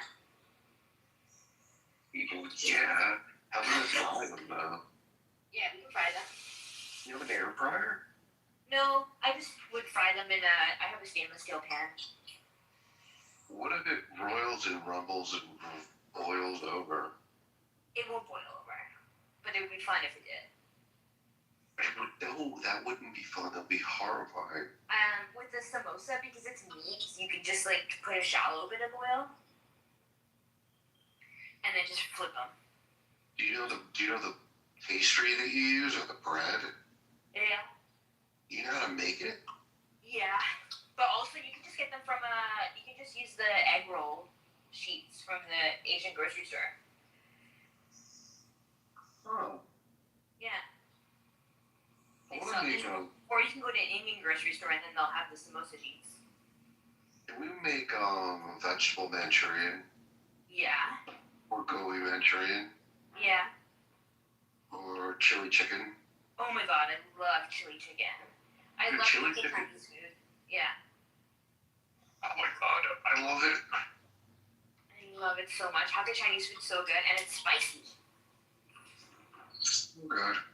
I love really hot chili chicken and really hot gobi Manchurian, cauliflower, fried cauliflower. Yeah, it snowed today.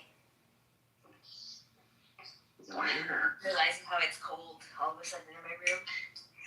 Oh, I'm shivering. Didn't make your nipples erect. They did. It did. I give them a little pinch one by one. Oh my god. All these people in the audience are like, what? I'm switching my socks again for the third time. Oh. Because people think you don't sweat in the winter, but you do sweat. Your feet sweat. And it's a important to change your socks because if your feet are getting cold, it's probably because your feet were sweating. Now, I don't usually sleep with socks, but it's so cold that what I'll do is I'll fall asleep with socks, and then at some point in the night, they'll just slide off my feet.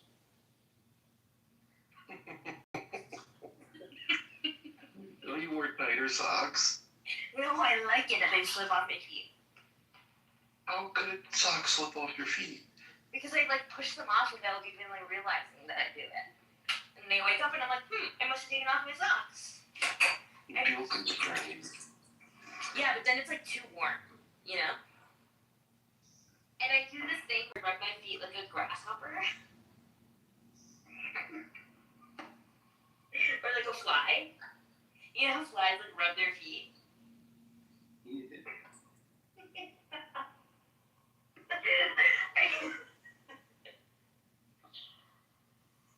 That's hilarious. Dude, socks make. When I take my socks off, I get so itchy. Oh, because your feet are dry? I don't know what it is. I just I have this lotion I'll get you. Really? Yeah, I have this little basket of stuff that I'm sending you. I'll get you some of this too. But I want to know what you smell like and what you use so I can. Yeah.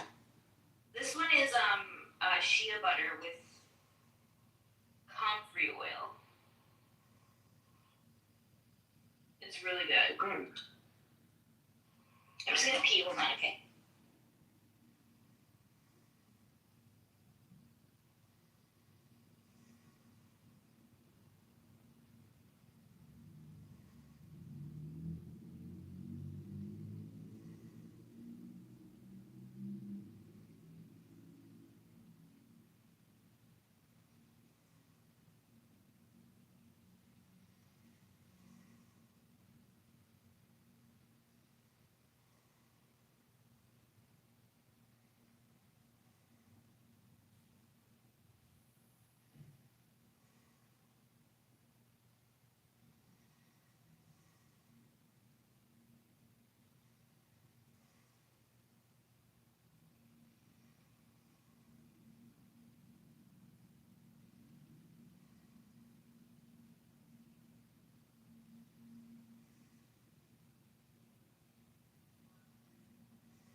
Hello?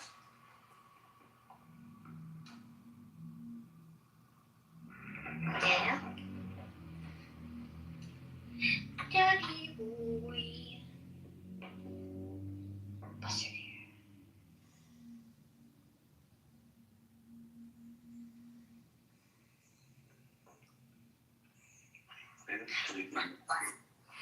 Yeah, it's so cute.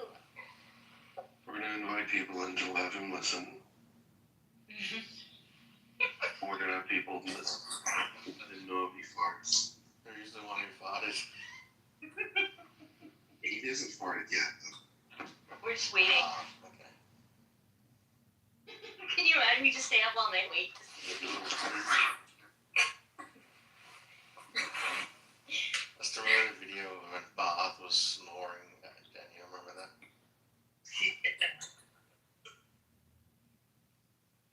Is it a video of him snoring? Yeah, on Tom Rabbit's channel. Bath falls asleep while on Clubhouse, just drunk as hell and just.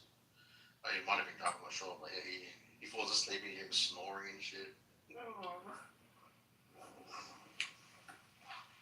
Oh. Yeah.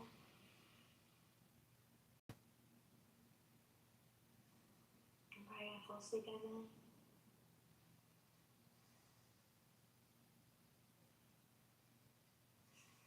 I voted yes. You voted yes? Did you hear him fart? Yes, I did. No, I didn't.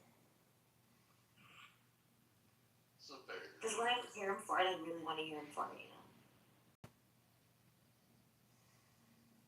Let's wait until we hear at least one. I'm gonna be like, oh my god, I've heard you before.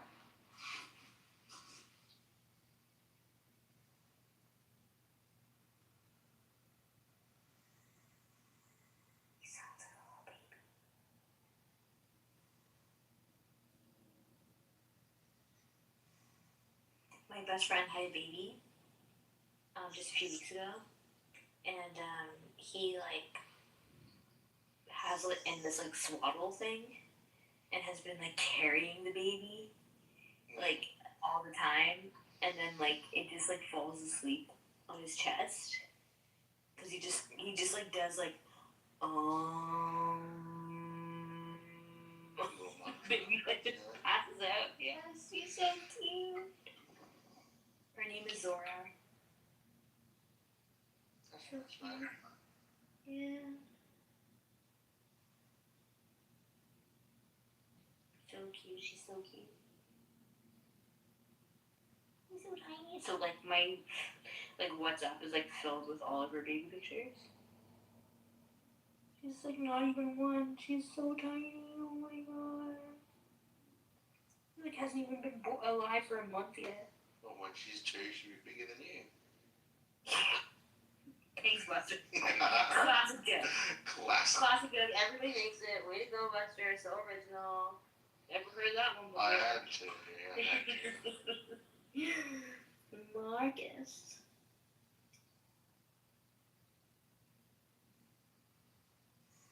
Marcus. What up, Marcus? Hey, My brother from another mother. Sam is sleeping. what's happening? I was going to send you some healing. Oh yeah, send me some healing, please. I'll send you some texts. That's going to be textual healing. Thank you. When Come on. I'll send you textual healing. Yeah. Textual. You. Come on. Yeah, I love that. We're waiting to see if Sam will fart. Of course I will. It's just a matter of time. And then which one of us will fart before Sam does? How else are you going to recognize him, Zaku? Oh, yeah. We'll Give see me a if whole Sam new person. A whole new world. Hey, Daniel, you've been awfully quiet last couple of days. What's up? I've been collecting myself, meditating on the intelligence of my brothers and sisters, and I'm just in deep reflection mode. And now I'm listening to Sam and trying to find a single fart, because one fart will tell you a lot about a person. What they ate, how they ate it, and what they ate, and what it smells like. There's a problem with that, Paul. I can't really vote, can I? Like, I've got to wait. You can vote in anticipation. And you just ask Albedo when you see him next. He recorded Andrew saying something about yes, daddy, or something like that. Something daddy anyway. It was fucking. Oh my I'm like, Albedo, you got that? And he's like, yep. Oh,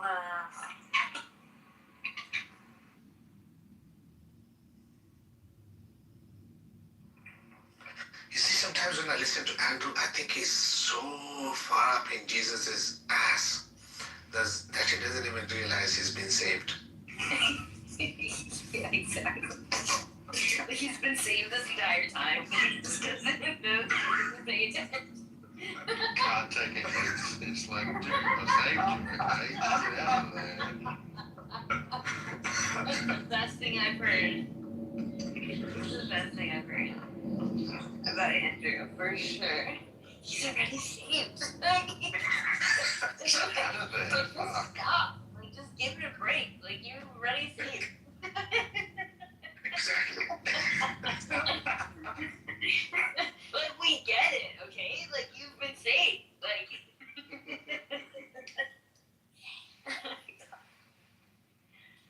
it was really funny to hear Andrew defend Christian's relationship relationships with Muslims today. About that guy with the Quran and the jizz. Do you remember? Oh yeah. But the thing is, Andrew's just egging the guy on. But think about it, right? So one drop of jizz is, I think, about 8 gigabytes of information. All that jizz has got so much more information than the complete book. Jeez. Thanks, Marcus. Like this terabytes of DNA information in that jizz. Wow. But you know, I think it's a disgusting thing to do anyway. Like, why would you want to do that? Yeah, exactly. Personally, Andrew should have taken offense to that because literally that was like killing half a baby. That's it. You just fucking nailed it. You nailed it, Margaret. That is abortion on so many levels. Like, do you know how many babies those sperms would have produced? Yeah, men should stop masturbating. Yeah. Andrew should take offense to that. Yeah. But then, I want to ask Andrew one question one day. Like, has he ever wanked? Like, if he's jerked himself off, then he has also participated in abortion. Like, he's aborted all those kids. I imagine Andrew is somebody who's masturbated and then cries after. For repentance? Yeah. That's exactly what I imagine. Yeah. Oh, Lord. For these babies would have produced the little apostles. Who can ask him that question and keep a stern face? Daniel could. Daniel, yes. Daniel, we have a mission for you. Basically, be abortion, so. Yeah. Daniel, we have a mission for you. Yeah, this is one mission you should have on board. Whoa, was that a fart? No, not yet. A little bit of a hairy fart, not much tension. Yeah. Back. So isn't a fart really like shit particles that are floating in air? It's your bum. Fecal matter.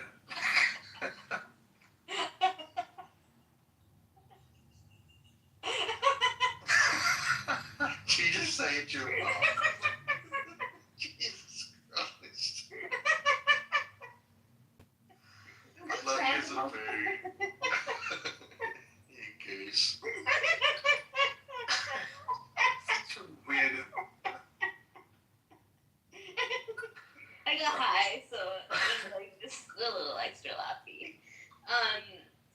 The sound of a fart is your butt cheeks vibrating against the air. That's it. Yeah, but the fart itself, the smell itself, that's like shit in particle form. Yes, I am very aware. It's not fart particles. I mean, it's not shit particles. What is it then? It's gas.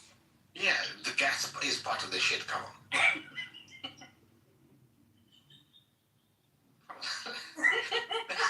It's butt particles, okay? If Sam smells my farts, it's gonna be so bad. Like, you know, when you're under the blanket and you fart and it's like the person Face your farts and consume them anyway. Oh, yes. With the title of a book. Yes, you should totally write that book. Zabu, you know when Sam comes up, will you guys like have a fart off and then we can judge for the... I hope so. Me, Buster, and Daniel will be the judges. We'll see if Sam actually comes, you know. Why won't he? I don't know. Are you trying to say he never comes?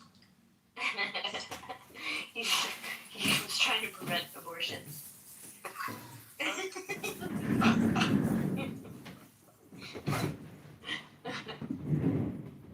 We'll see. There was a slight change of plan, so we're gonna see. Premature abortion. Yeah, exactly. Yeah.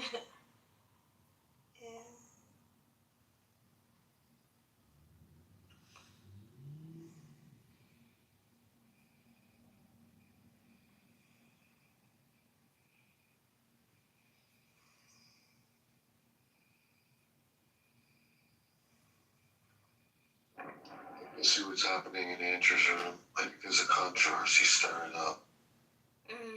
Have a good day, y'all. Good night. See you, Dave. See ya. I'm probably gonna sleep soon. Okay, go. Shoot. Okay. You're gonna stay here with Sam? No, I'm going to shoot to Oslo. I'm going to wait for the one to fire. Please. Buster, are you gonna wait for him to bust? Buster. Nah. He's already got SPDs. Okay. Okay, then I'll turn it off then. Okay, bye, good night. Alright, it's very obviously.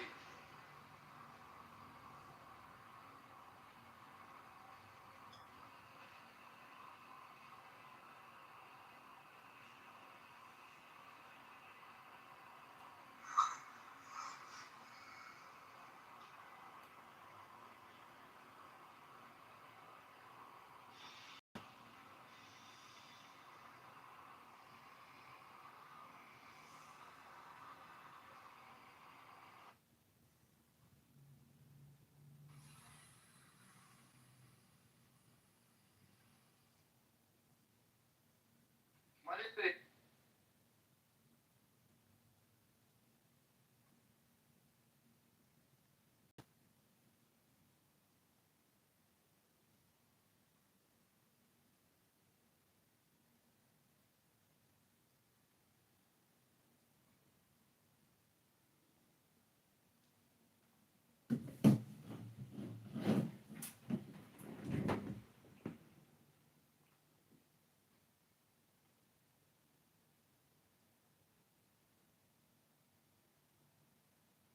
Consent also applies to fingering a woman, by the way.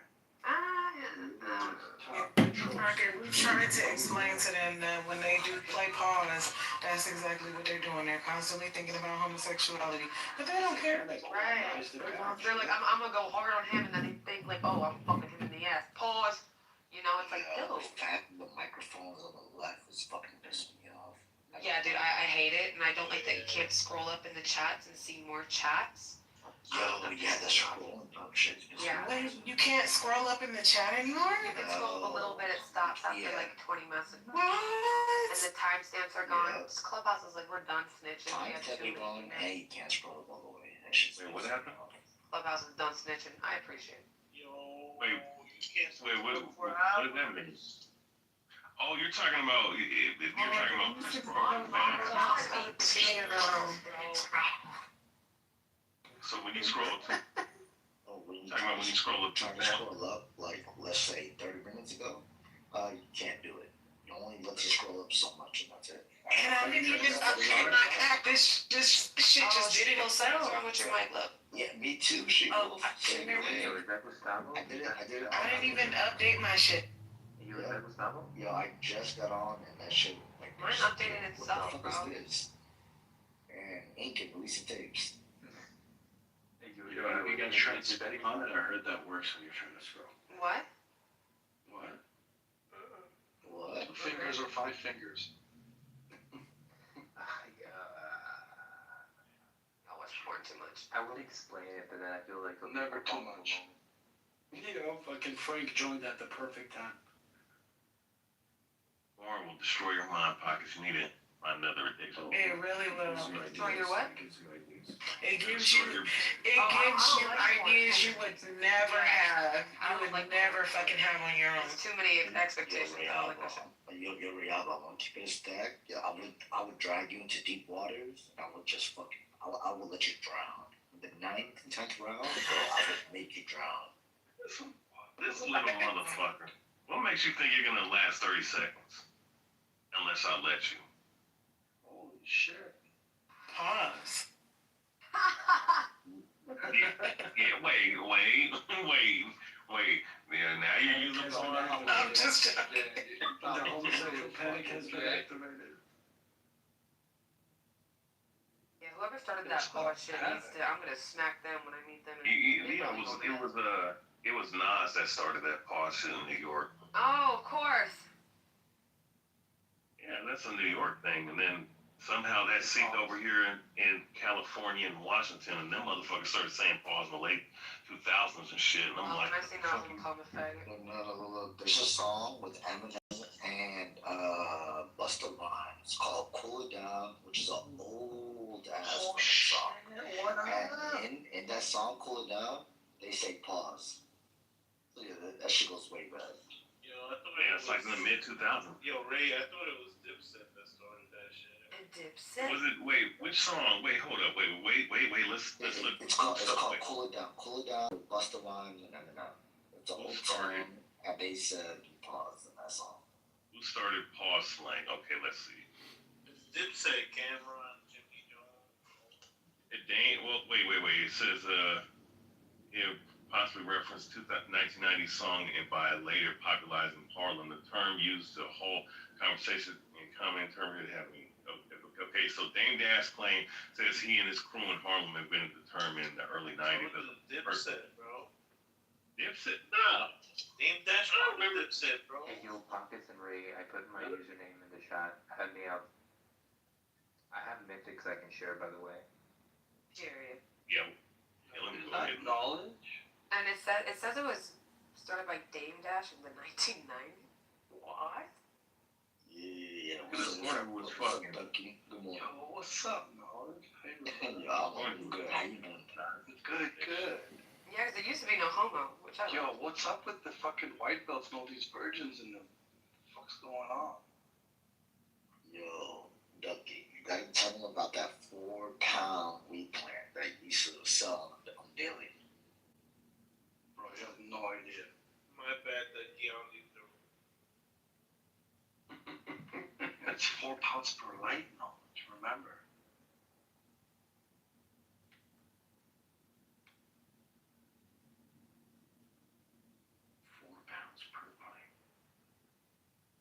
Silence. That's 4,400 today. It's a lot of money. You can tell Ducky's from California. I'm so California. I added you, Inca. I'm in the northern California. North Canada, California. I'm right above Ray.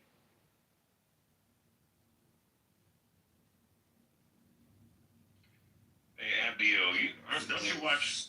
For those who don't Don't you watch wrestling? For those who don't get the reference, yo, Ducky said, bro, he had an establishment that sold marijuana, and in this establishment, the average plan was 4 pounds. And we looked it up. We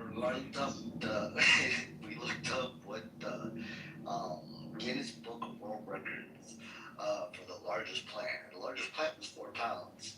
So Ducky apparently was doing this like on the daily. That was just the average plant. Man, you guys twisting stories, man. You want to get back into it? I wonder if Canadian weed is better than our weed. But let me tell you why I got. Because they said the further north you get, it's better, right? So like at home down south where we at, the weed up here like towards Sacramento is better, right? And they say like the best weed comes from like Washington, right? So I wonder if you get even further north up there, is it better? But I don't know. Maybe it's too cold. Maybe it's too cold. So I'll tell you.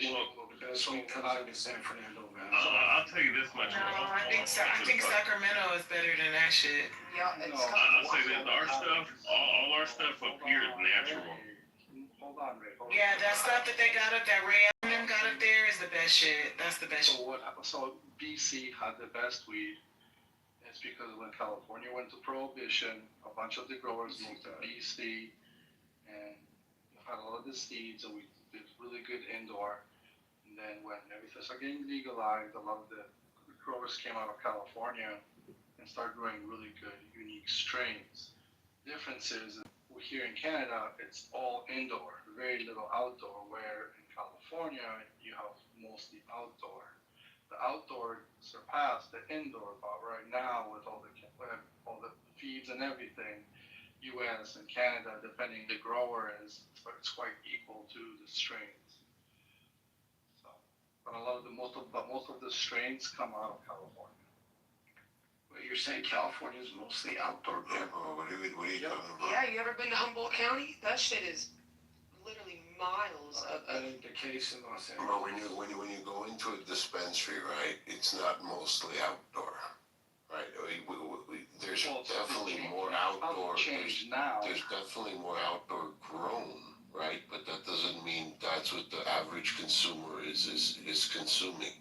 The average consumer is consuming high-grade indoor hydroponic shit, bro. High quality. Exotics, the fucking gelatos and shit that are popular. Yeah.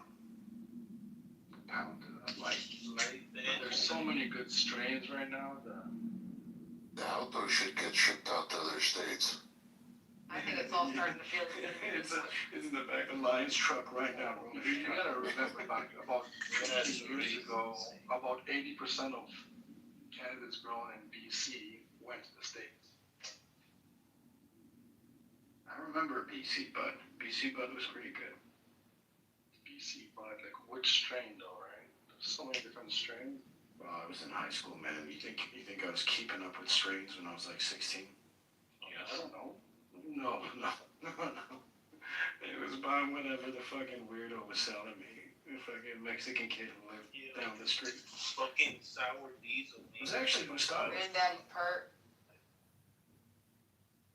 Garbage. I didn't know you could spectate motherfuckers. I remember Granddaddy Pert Pocket. I remember that shit.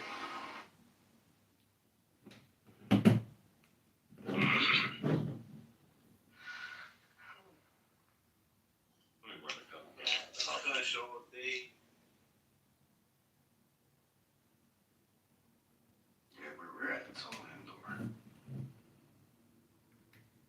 It's all illegal too.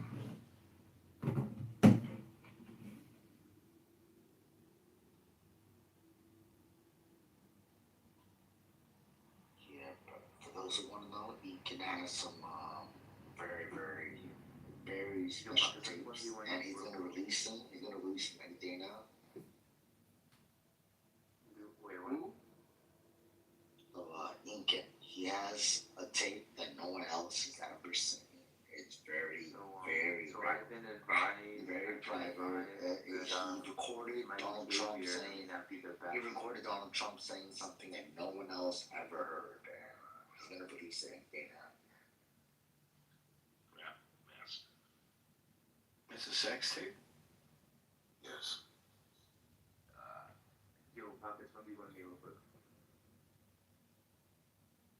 1v1 that Russ. 1v1 against you, bro? Dude, I haven't played in 2 years, dude. In 2 years I have not played. I'm dead ass. Wait, there's 1v1 in this game? No, there is 1v1. Wait, I don't think I've added you yet. Let me look at my request. I don't think it's a 1v1. I just noticed that Pockets finally put that fucking S back on the name. Thank you. I know, dude. It was I couldn't change it. I had to wait like 2 weeks. People made me sound like I was insane. Like, why do you keep saying Pockets? Why do you keep saying Pockets? I'm like, that's what fucking She went from Pockets to Pocket. And that shit was killing me too. I knew it now. She wanna be So I was Sean Combs so bad. I was like, fuck it, Pockets. Alright. She wants to be Sean Combs so bad. It's hilarious. Formerly known as Prince. Puff Daddy. Prince. Yes, that is also chronic name changer. It was because of a lawsuit. No, like he didn't own the rights to the name Prince. I don't know, bro, but that guy's a legend, bro. And he was a conspiracy theorist, too, so they probably killed him. Red-hearted. Was it also the Jordanians? Oh, like Always. Yo, I have a Sean John sweater that I but I've had since I was like 12 years old. And bro, I was so fucking happy when it got cold this year. I was like, yes, I can finally rock my Sean John again. And I was kind of upset though. Most niggas don't even know what Sean John is. I used to rock Fat Farm. Remember Fat Farm? Yes, Fat Farm was a shit, bro. Did you go through an echo stage? Do you guys remember when you were Echo? I had all that shit. You know that shit that's Hey, that shit is bad. Fubu. I'm surprised people don't know Sean. Fubu and Sean John were the biggest ones. Fat Farm was my biggest. Sean John. Quick battle royale right now, like 1v1. Alright. But how do you do the 1v1? I'll Do you remember the Fat Farm jorts? The jean shorts that were extra long shorts. They're basically jeans. I used to wear some. Stop lying, Oleg. You never wore them. I swear. Yeah, that was a big thing where we're from. She was. Like everybody, there was a uniform at one point. It was a Mark Echo black t-shirt with a red or blue rhino in the middle. And then you would wear Fat Farm jeans or G-Unit jeans. You guys remember the short-lived G-Unit? You download a Full House library. Wait, do y'all remember the G-Unit shoes? They had they had the wheels. The spinner on them, bro. That shit was fire. Oh yeah, I remember that shit. My parents wouldn't let me wear it. I'm downloading It was it right too now. expensive. But I would always cop a pair of K-Swisses, which are no longer relevant anymore. Yeah, you're right. It was K-Swiss or Cortezes to like fit the look in middle school in the suburbs.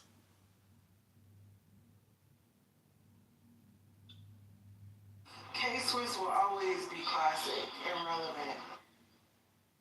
I don't know if do they still make shoes? Yeah, they still make the classic K-Swiss. Oh shit, I gotta go cop them. Those are fire, dude.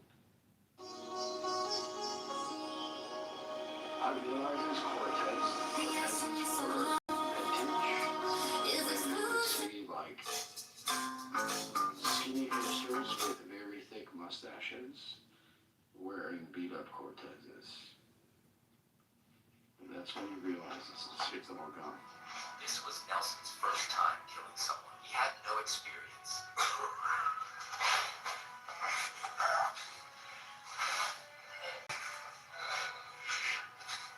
Only when the man showed no further movement did he finally release his blood-stained hands. As a father.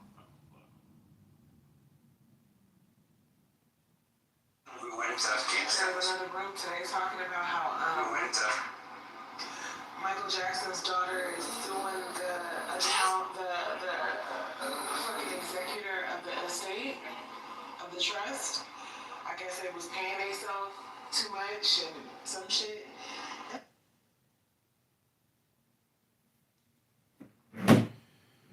Time for sleep. Time for sleep. Just a little sleep. It's time for sleep. It's time for sleep. Little feathers of the wind, it's time.